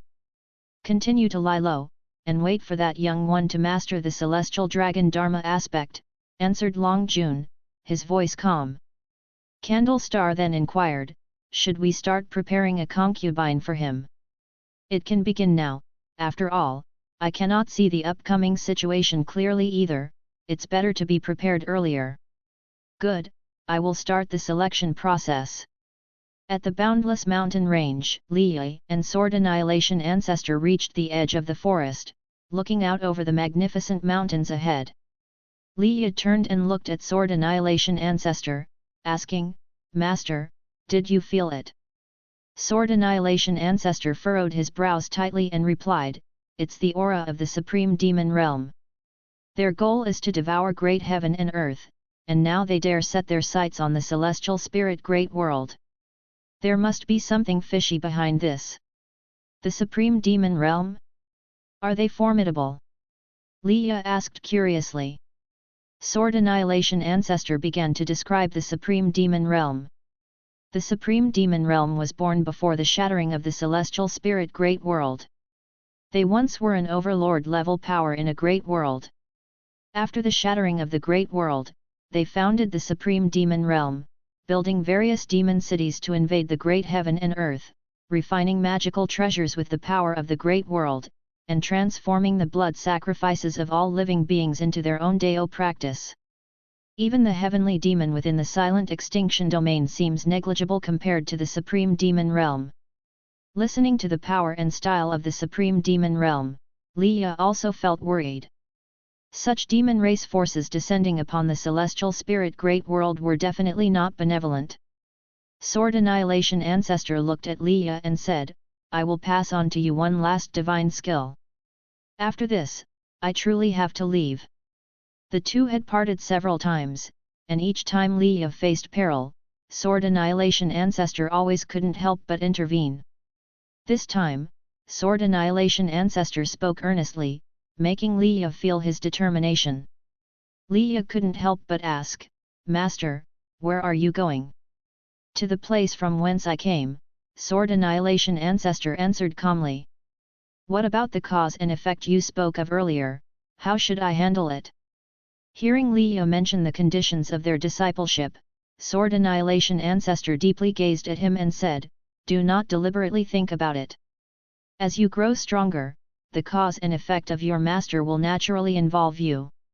Remember, this divine skill must not be used unless it's a matter of life and death. Seeing his master so serious, Leah could only nod, acknowledging his words. His heart, however, was filled with anticipation. The Supreme Demon Realm, hey? He wanted to see how powerful the Supreme Demon Realm was, what made it capable of frightening his master away. Boom! Heaven and earth trembled, startling everyone within the Daoist field of the beginningless. They gathered in Guan's courtyard to discuss the unusual disturbances in heaven and earth. They could see many meteors from outer heaven falling on the horizon, a magnificent sight, followed by a nearly world-ending terrifying pressure. Is this demonic qi? Could it be another invasion by the heavenly demon? It feels different from the aura of the heavenly demon, such a heavy scent of blood. I wonder if there are others besides our master and Yang Immortal Emperor who can save this world from continuous trials. There are countless strong beings in the world, but few who dare shoulder the safety of all living beings. While they were discussing worldly affairs, the door opened and Guan walked out from inside the house. Everyone immediately turned and greeted him. Guan surveyed them and asked, how about you all go out and save the world? As soon as he said this, everyone felt awkward. And Shengqian and Chen Chuan, who had been very vocal earlier, were blushing. Of course, Blood Prison Great Saint, who had been the loudest, just grinned shamelessly. Shen Zhen was also snickering, she hadn't joined the discussion, so she didn't feel embarrassed. Go back to your cultivations. The calamity outside won't affect the dojo. With these words, Guan walked towards the courtyard gate. Hearing this, everyone looked at each other and breathed a sigh of relief. The aura from the supreme demon realm was indeed too strong. Even while staying inside the dojo, they instinctively felt fear, making it difficult to cultivate peacefully. Hearing Gu An's words, they completely let go of their worries. The oppression from the supreme demon realm was far less than their trust in Guan. Shen Zhen quickly caught up with Gu An's steps. After leaving the courtyard, they walked into the forest along the mountain path. Gu An's courtyard was located at the mountain's peak. The flowers and grass were lush, and the trees were tall. Walking among the trees, the speckled sunlight that fell looked so serene and mystical. If I paint the demons outside right now, will it cause trouble? Shen Zhen stepped forward, walking shoulder to shoulder with Guan, and asked softly. Guan smiled and said, "You're scared too? Just paint if you want to." Hearing this, Shen Zhen's face lit up with a smile. She curiously asked, "Such terrifying demonic qi doesn't intimidate you? What kind of being is worthy of being your opponent?" A breeze blew through the forest, cooling Gu An's face. "My opponent has already appeared." Gu An's statement spiked Shen Zhen's curiosity. Unfortunately, her cultivation level was too low. In the previous disasters of the human world, she hadn't seen those world-shaking demonic figures. Chapter 547, Neither God nor Demon. Dark clouds churned, and thunder rumbled incessantly as the vast ocean rose in angry waves, and heavy rain scattered with the wind. Amid those alarming surges, one could vaguely make out the shocking sight of corpses. Looking into the distance, one could see a fierce battle unfolding between the celestial sea. Countless cultivators besieged a demon tens of thousands of feet tall. The demon, human in form, was covered in black fur, dressed in black armor, and wore a horned iron helmet, resembling a war god from the demon realm. Wielding a terrifying great sword, it could cleave the sea and slash the heavens with absolute, tyrannical might. Cultivators' bodies continuously fell, crashing into the gloomy sea and quickly being dispersed by the churning water. Miles away at the edge of the Nine-Spirit Continent, Li Xuanyu and Tang Cai stood on a cliff, watching the battle from afar. Waves splashed against the shore, wetting their dresses, but they paid it no mind. How terrifying, this demon! Are such demons rampant all over the world? Tang Cai couldn't help but look at Li Xuanyu, exclaiming in awe. Several days ago, numerous meteors from outer heaven had descended, shaking the earth, and not long after, the human world faced a catastrophe. Only a few days had passed, and demons from outer heaven threatened Nine-Spirit Continent. Li Xuanyu replied, "The demonic qi from outside is indeed heavy, no wonder an Xin wanted us to stay." Tang Cai couldn't help but ask, "Sister, you don't think Liya will get into trouble, do you? With his temperament, he's sure to dive right into the thick of it. I'm really afraid he might get seriously injured again." "Don't worry, he has his own fortune. His life is much harder than either of ours." Li Xuanyu shook her head slightly and, saying so, she turned to leave. Tang Cai took one more look at the distant battle at the edge of the sea, then followed Li Xuanyu's steps. She was curious about the demon's cultivation level, but unfortunately, Li Xuanyu couldn't see through it either. Their experiences were but a microcosm of the world. Every continent and sea was plagued by demons from the supreme demon realm, with countless beings meeting tragic deaths every day. The skies of the human world darkened, signaling a tribulation sweeping across the entire great heaven and earth. The supreme demon realm came only to slaughter. In the sacred domain, within a palace, 7 figures gathered, staring at the throne of the silent destruction god emperor in silence for a long time. One of the women broke the silence, "The master hasn't come back yet. Could something have happened?" At these words, the faces of the other 6 turned grim. The silent destruction god emperor had been missing for many years. They had not been worried at first, but now with the attack of the supreme demon realm and the god emperor's absence, they couldn't help but be concerned. The supreme demon realm has always hidden in the shadows. Now that they have launched a large-scale invasion of the celestial spirit great world, I fear someone has been guiding them from behind, and that person is likely that one. A middle-aged man inhaled deeply and spoke gravely. He didn't specify who that one was, but everyone understood. The celestial spirit god. The supreme existence of this great thousand world. Once again, the hall fell into silence. Even with the lowest among them being profound and free immortals, the mere thought of the celestial spirit god sent chills down their spines, quelling any thoughts of rebellion or scheming.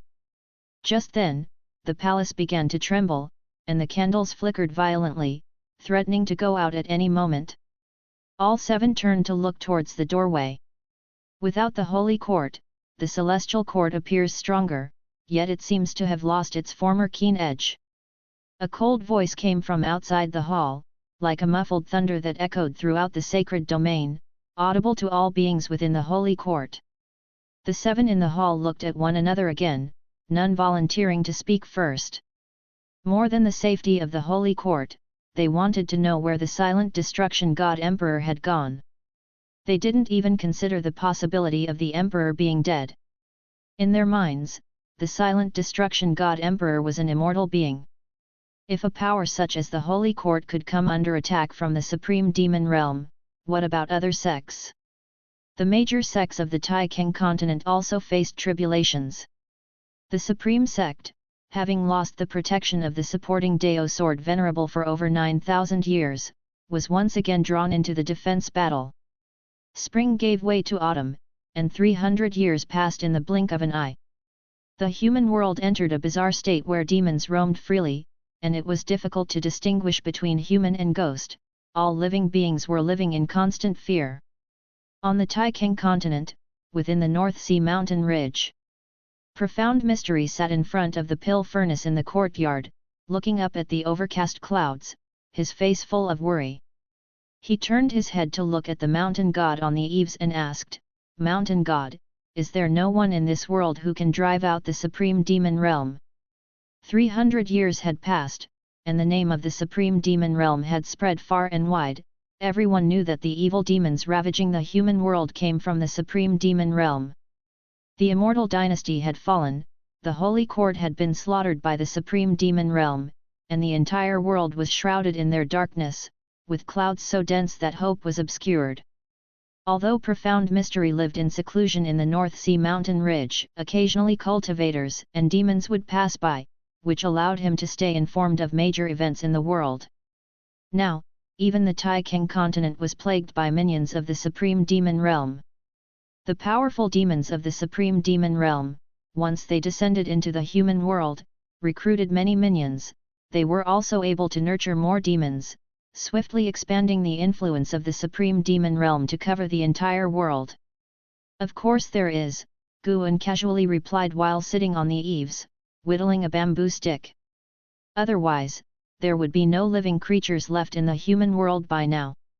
With the invasion of the supreme demon realm, although the human world suffered greatly, it also gave birth to numerous heroes. Now, many great cultivators were preparing to besiege the main city established by the supreme demon realm in the human world, forcing the supreme demon realm on the defensive. Guan was but a pawn to the supreme demon realm. The celestial spirit god sought to use the power of the supreme demon realm to force out the heaven and earth Dao fruit. It seemed that the celestial spirit god could not personally annihilate all living beings. It was as though some force in the unseen depths was restraining the celestial spirit god, which made Guan even more curious about the celestial court that lurked behind the celestial spirit god. What sort of order did the celestial court have, and how were its classes of strength and weakness divided? After hearing this, the worry in profound mystery's eyes faded. Having secluded himself in the mountains for over 9,000 years, he too had his own insights. He had felt compassion for the suffering of passers-by, but as time went on, he realized that he couldn't change anything. Moreover, suffering would not vanish, people would always suffer, and the difference lay in whether or not he could see it. Hum! A high-pitched dragon's roar echoed between heaven and earth, Profound Mystery looked up and saw a dragon tail appearing in the cloudy sky, twisting like a mountain range, a magnificent sight to behold. This dragon had green scales yet radiated golden light. Filled with curiosity, Profound Mystery asked, "Is this being a god or a demon?" Since the descent of the supreme demon realm, he had occasionally seen celestial beasts appearing, including dragons, but this particular dragon tail gave him a feeling there was an indescribable divinity present. Guan, wearing a mask, looked up and said, "Neither god nor demon, merely a lost soul." That was not a true dragon but someone's dharma aspect. Guan was somewhat curious as well. Could there truly be such a prodigy within the Long clan? This individual was neither Long Xin nor Long Mi. Guan's gaze stretched out toward the third medicine valley of the Supreme Sect. In Long Qing's practice of the celestial dragon technique, there had been progress. Within Long Jun's domain, he had condensed 12 dharma aspects, one of which was wrapped by a golden dragon, its aura towering. A lost soul. Profound Mystery's curiosity grew, and he stared intently at that dragon tail. At that moment, not only he but creatures across the continent were looking up at that dragon tail. Mortal spirits even thought a true dragon had descended to exterminate demons for them.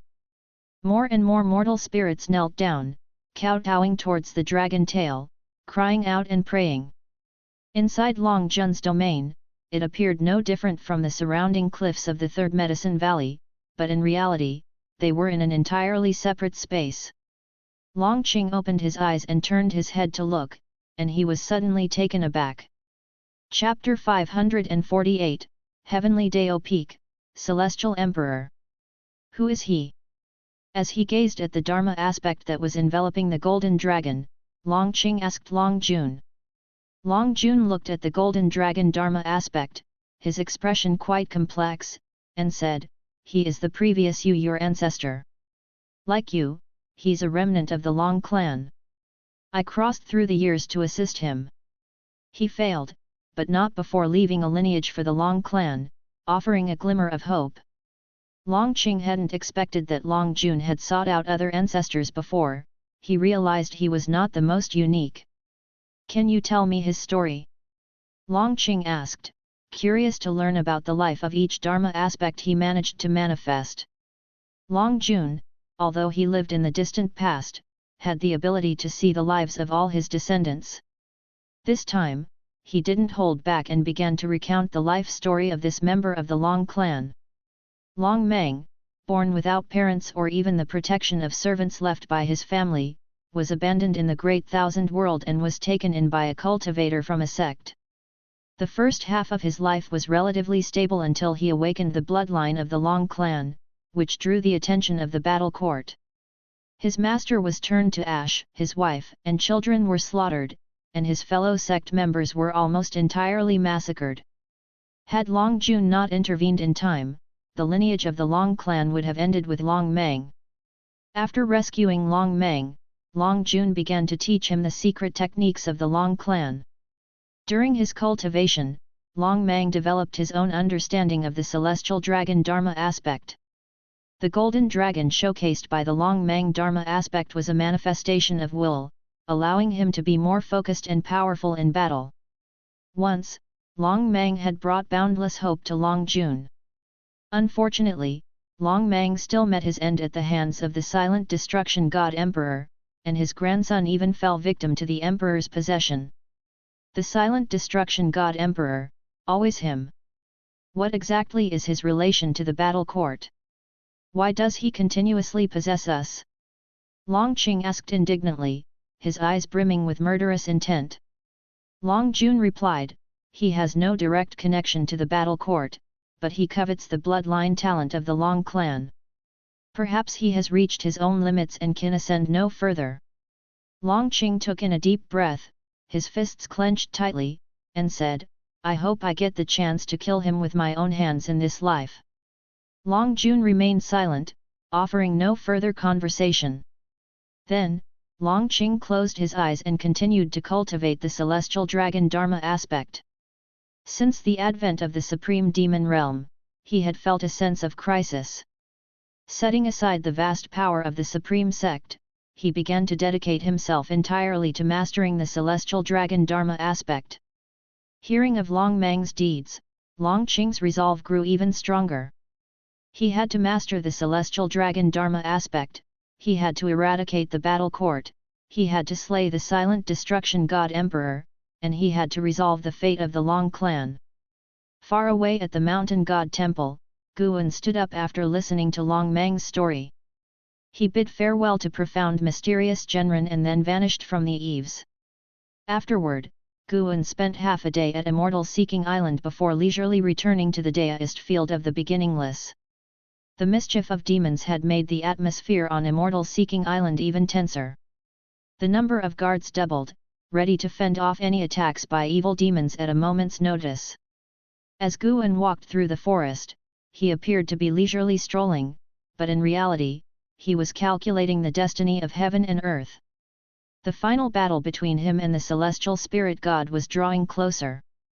Once the supreme demon realm lures out the heaven and earth Dao fruit, an era that had lasted nearly 10,000 years would come to an end. If Guan didn't act, the celestial spirit great world would certainly be obliterated. Regardless of how many great cultivators there were in the world, or how high the talent of the prodigies, none would matter in the face of the celestial spirit god. Guan looked at his attribute panel, his lifespan had reached over 860 billion years. He was full of confidence. Compared to the celestial spirit gods, he was now more curious about the existence that had created the celestial spirit great world and where it was hiding. After the arrival of the supreme demon realm, the celestial Dao destiny of the great heaven and earth started to dissipate, gaining a void and ethereal destiny, similar to that of heaven and earth, yet with an added vitality belonging to living beings. Both the celestial Dao golden core and the heaven and earth Dao fruit still existed, proving that the existence which had pioneered the celestial spirit great world had not completely perished, it was merely waiting for the opportunity to resurrect. Whether the celestial Dao light layer that enveloped the great heaven and earth was for protection or restraint would soon reveal its answer. Late at night, a demon cloud shrouded the sky, preventing living beings on earth from seeing a single star. Within a valley surrounded by mountains, Zhu Xi meditated by the lake, her gaze lost in the shimmering water surface. The immortal seeker approached her, gathered up his robe, and sat down on the ground. "Are you afraid?" the immortal seeker asked softly, looking at the lake. Zhu Xi replied, "Of course I'm afraid. But if faced with the annihilation of heaven and earth, the collapse of the universe, I have no choice but to draw my sword against him." The immortal seeker smiled and said, "The situation in the world is becoming increasingly chaotic. The battle court, profound abyss, supreme demon realm, river of sword Dao, too many powers are vying for advantage. The more chaotic it is, the better. He is too arrogant, believing that his abilities are sufficient to suppress everything in the great thousand world." His tone carried a hint of mockery. Hearing this, Zhu Xi turned to look at him and asked, "Where exactly is the heaven and earth Dao fruit hidden, and when will it appear?" She had made all the preparations she could, just waiting for the heaven and earth Dao fruit to emerge. "Its appearance depends on you," the immortal seeker said leisurely. "When this world gives birth to its own profound you and free immortal, the heaven and earth Dao fruit will appear. You can enter the Daoist Zhang Zizai immortal realm at any time. Plus with the divine skills I've passed on to you, even if you only step into the role of profound you and free immortal briefly, the heaven and earth Dao fruit will reveal itself. Whether it is the great world or a smaller one, they all have their own carrying limits.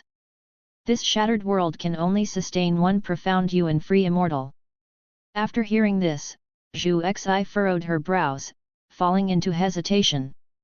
The immortal seeker continued, "Sheng Tian, do you know who the being at the pinnacle of the heavenly Dao, who commands the immortal gods, is? Who is it?" "Such a being is known as the Celestial Emperor. To become the Celestial Emperor, one must endure 129,600 red dust reincarnation tribulations. The red dust reincarnation tribulation is different from the reincarnation tribulation you know of. No matter how many times you reincarnate, you must act as a savior to truly overcome one red dust reincarnation tribulation. To become the savior, you must wait for periods like the present. Zhu Xi's eyes widened upon hearing this. 129,600 red dust reincarnation tribulations. She couldn't fathom the lengthy hardships one would have to endure for so long. The immortal seeker said in a thought-provoking tone, "The predicament you are facing now may seem irreversible, but that exalted celestial emperor had to face 129,600 such crises to achieve enlightenment. Moreover, the crisis you face is far less severe because you have help and he did not. He had to start as a mortal, continuously breaking his own celestial mandate, only then capable of commanding the heavenly Dao. Your destiny pattern is unparalleled, and you have a heart aspiring to become the strongest, but you must realize that the path to being the mightiest is inevitably fraught with difficulties and requires unstoppable progress." Zhu Xi took a deep breath, and her eyes gradually became resolute. She was unsure of how powerful the Celestial Emperor was, but she knew she first had to overcome the hurdle of the celestial spirit gods. "Even if it means death, I have to fight, especially when there's no way back." The immortal seeker's tone was firm, as if he, too, was speaking to himself. Chapter 549, Master, what is the profound you and free immortal? In the autumn season, the forests within the deist field of the beginningless gradually turned yellow and withered. Guan was instructing an Xin in her cultivation by a small river. The fairy, who appeared unfathomably profound in the eyes of Taixuan Sect disciples, was now wearing a face full of distress, unable to grasp Guan's words. And all at once, an Xin felt ashamed. When she had been instructing the Taixuan Sect disciples, encountering those with dull spiritual root qualifications, she couldn't help feeling somewhat irritated. Yet looking at her master, facing the difficult task of teaching her, he remained composed, and even kept a smile on his face. She felt that her own path was still long. Little did she know, the reason why Guan was smiling was that Leia was taking a beating again, while others teamed up to combat the evil demons from the Supreme Demon Realm. He alone was being pursued by a group of evil demons. Even though Leia was being chased, he did not lose his verbal edge. Every time he was about to be caught, he would burst forth with even stronger power to break out of the encirclement. He was excited, thinking that he had broken through the limit of his physical body, undergoing a transformation amidst the battle. Guan heard his heart's voice and was even more amused. "Oh, senior brother, your potential is my doing." As Guan thought this, he turned to an Xin and said, "If you can't figure it out, then take your time. It's meaningless to think about other useless matters instead of focusing on enlightenment." Upon hearing this, an Xin nodded earnestly. She stopped her wild thoughts and began to review the previous Dao teachings with concentration. Guan noticed her refocused mind and felt satisfied with her attitude. Besides Leia, other old acquaintances were also more or less caught in trouble. In the current times, the scramble for opportunities inevitably involved combat and killing. What Guan was most concerned about, however, was Zhu Xi. Zhu Xi had already stepped into the realm of deist Zhang Zizai Immortal, his body exuding the aura of reincarnation, clearly having regained his destiny pattern from his previous life as a saint of Shengtian. It's worth mentioning that Zhu Xi did not go to outer heaven for his breakthrough. They were hidden in an ancient secret realm, and his breakthrough had caused quite a stir, covering the entire celestial spirit great world. However, since the Supreme Demon Realm was causing chaos, the various sects did not fully mobilize to investigate the truth. Zhu Xi, who had reached the realm of deist Zhang Zizai Immortal, was preparing to impact an even higher realm. Profound Yuan Free Immortal. Guan was curious about the immortal seeker. Although he was a reincarnated being, his cultivation level was not strong in this life. How was he using other forces to help Zhu Xi break through by force? This power reminded Guan of the aura of the god of destruction. The god of destruction was also a god of the celestial court. In Black Profound Emperor's memories, The aura of the god of destruction was different from that of the celestial spirit god, but it was, nonetheless, related to the celestial Deo aura. The power that the immortal seeker borrowed was similar to that of the god of destruction, though there were also differences. Guan sensed carefully and felt that this power might be at the same level as the god of destruction and the celestial spirit god. Compared with the three, none was significantly stronger than the others. Interesting, it seems that there's some cause and effect contradiction within the celestial court itself. While observing the world, Guan repeated his teachings. The content an Xin had already memorized, but the reason he repeated it was that he infused his Deo intent into his voice, allowing the Deo listener to have new realizations with each listening of the same content. An Xin's spiritual root qualification was mediocre, but her comprehension was not bad. For her to have come this far, Guan had expended quite a bit of effort just teaching the Deo. Thankfully, it looked to be worth it.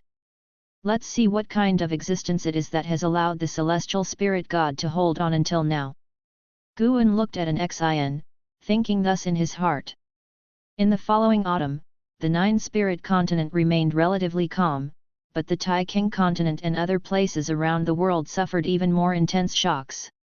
The supreme demon realm seemed to sense something and became increasingly manic. All over the world, the multitude of living beings felt a sense of oppression.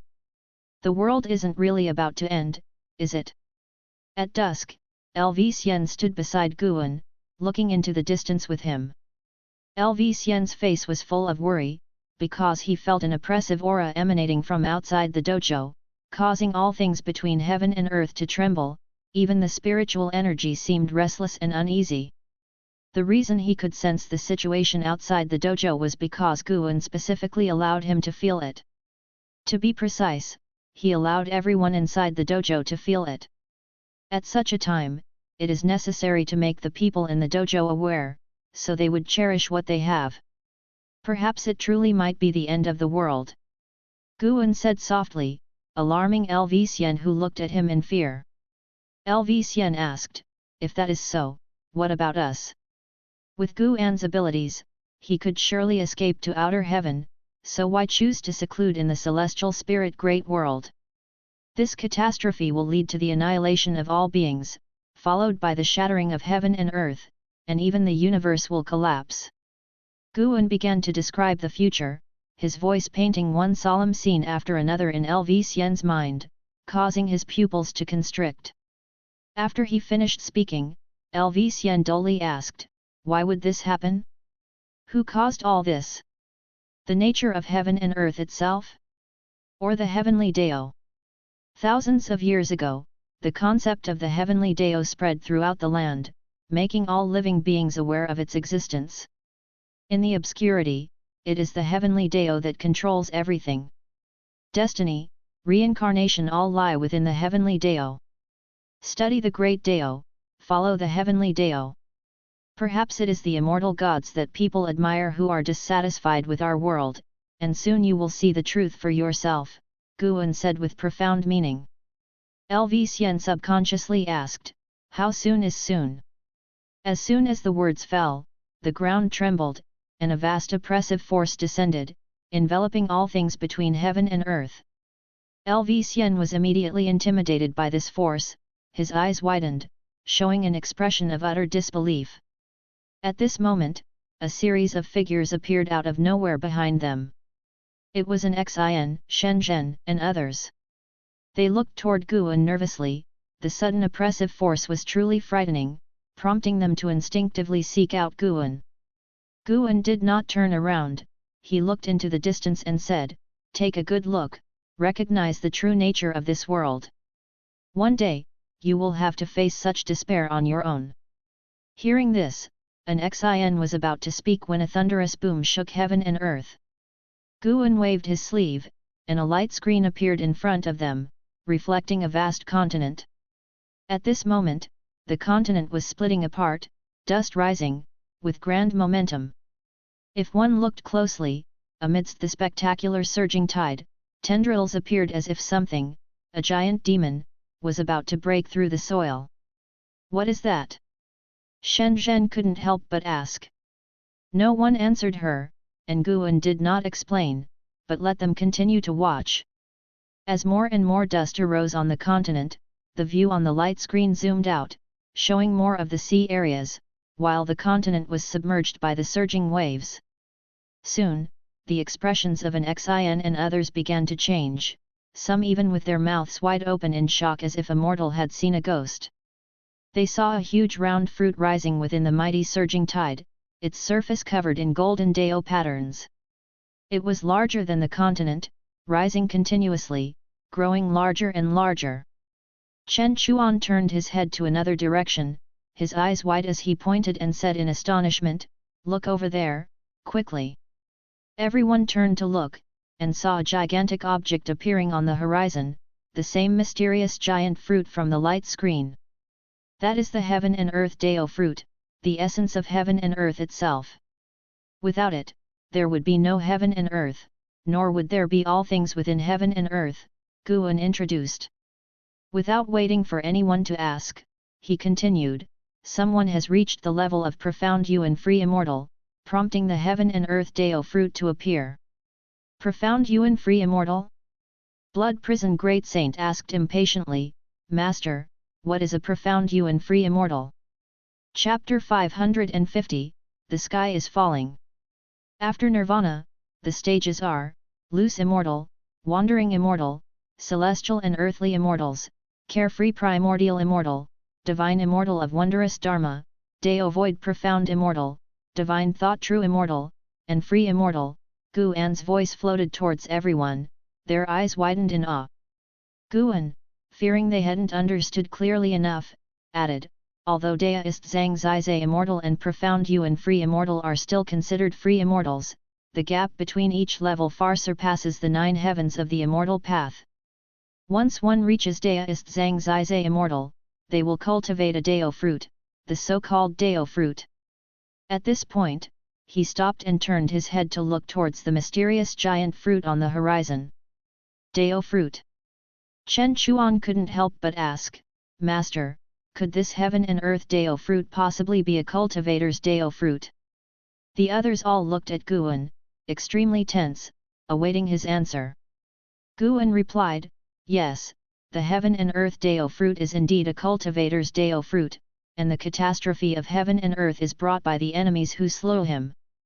Everyone was shocked upon hearing this, turning to look at the heaven and earth Dao fruit that was still growing, feeling more powerless than ever. How many years of cultivation would it take to reach such heights, yet such a being could still be killed? They couldn't fathom what the entity capable of slaying the creator of heaven and earth would be like. But they knew one thing. The sky was falling. Shen Zhen looked at the heaven and earth Dao fruit with a strong urge to paint it down, and she instantly disappeared from the spot.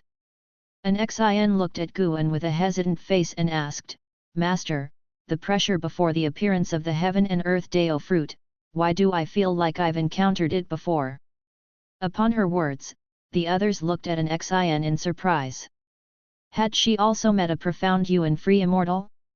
Guan glanced at an Xin, his eyes showing a touch of satisfaction. He casually answered, "Indeed you have, her name is Zhu Xi, who is also the Saint Heaven reincarnation." Saint Heaven reincarnation. Celestial demon child's eyes lit up with excitement as she asked, "Is it the Lord of the Holy Court?" Hearing Guan affirm with everyone grew even more excited and began to discuss the legend of Saint Heaven. Guan said no more, vanishing into thin air, leaving the rest of the experience for them to feel for themselves. As the heaven and earth Dao fruit emerged, all sects across the world were alarmed, and one great cultivator after another flew towards the heaven and earth Dao fruit. Even Li Yu rode the 9 extreme sacred heart sword there. From afar, he looked at the heaven and earth Dao fruit, incapable of reflecting the whole fruit in his pupils, while divine exotic immortal spirit stood on his shoulder, equally showing a face of disbelief. "What is that?" Divine exotic immortal spirit asked with a trembling voice, witnessing the heaven and earth Dao fruit and instinctively feeling fear. The enormity of the heaven and earth Dao fruit shook all living beings' sight, and in the face of such creation, beings only felt reverence, not daring any disrespect. Liya also felt the pressure, and his flying speed began to slow. Reason told him that this was not something he could snatch, but another voice in his heart urged him to seize this supreme opportunity. As Liya hesitated, figures swept overhead, moving with great speed. Seeing so many fearless individuals, Liya felt greater courage welling up inside him. There's strength in numbers, maybe he would be the one to seize it. Liya gritted his teeth and immediately accelerated forward. The enormous and spectacular heaven and earth Dao fruit hovered above the land and vast sea, with Zhu Xi an immortal seeker standing at the top of the heaven and earth Dao fruit, looking up into the dazzling starry sky. The celestial Dao light layer that enveloped the celestial spirit great world had become thin, as if it would completely disappear at any moment. Zhu Xi changed into a golden robe that clung to her body, her long hair coiled under a phoenix crown, with 2 golden dragons on her shoulders, and a crimson halo floating behind her.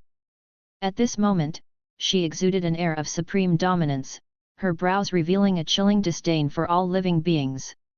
Lord of the Holy Court, Shengtian. Profound Yuan free immortal. The immortal seeker looked up and sighed, there are just too many fools who can't see. As his voice fell, a huge black hole appeared in the starry sky above, and blood-red waves of air surged out, writhing like tentacles, horrifying and terrible. Who would have thought that the celestial spirit great world could give birth to the profound Yuan free immortal during the shattered era? An authoritative voice echoed between heaven and earth, so that all creatures could hear. Zhu Xi did not look up, but instead gazed down at the heaven and earth Dao fruit below. Each golden rune glowed with a light unique to it, appearing mysterious. The immortal seeker whispered, the supreme demon emperor from the supreme demon realm has arrived. If you want to merge the heaven and earth Dao fruit, you might have to deal with him first. As his voice fell, black holes of various sizes appeared from all directions, terrible auras spilling out from them. Their converging might made heaven and earth tremble. Zhu Xi did not raise her eyes, she simply uttered one word. Good. Boom ba boom. The palace trembled, and Zhang Qiang, sitting at the highest seat, furrowed her brows. Her gaze turned to the palace doors outside, where the sky was dark, lightning flashed, and thunder roared. Fierce winds ravaged the forests, and in the far distance, at the edge of the sky, one could vaguely see a terrifying behemoth. Heaven and earth Dao fruit. Looking at the heaven and earth Dao fruit, Zhang Qiang felt very uneasy. She always had the feeling of facing the apocalypse, as if it was the last day of heaven and earth. At that moment, a female cultivator swiftly flew into the hall, landing before the steps, and saluted Zhang Qiang. Master, the evil demon has left, it seems to be heading towards the distant mysterious giant fruit. Should we deactivate the sect protection formation? The female cultivator asked. The mention of the mysterious giant fruit caused her voice to hesitate for a moment. Zhang Qiang glared at her and said, you feel the malevolence of this heaven and earth, do you think it should be deactivated? The female cultivator replied helplessly, Master, the resources consumed by this formation are truly immense, and continuing like this could easily drag us down. Over the years, you have not allowed us to go out and compete. Her voice trailed off with a hint of resentment. Zhang Qiang responded, you must have seen other cultivators from sects that joined the struggle. Haven't you noticed a common trait amongst them? The female cultivator asked in surprise, what trait? They all become mad, bold, even obsessive. Once they set foot on this path, it seems they can never turn back. I'm not sure if my current decision is right, but if the disciples of Gathering Flower sect become like that, then sooner or later, the sect will perish. Zhang Qiang's words plunged the female cultivator into silence. She thought carefully about the faces of those people. They did seem off, with a crazed posture. The palace continued to tremble violently, with hot or icy winds blowing in intermittently.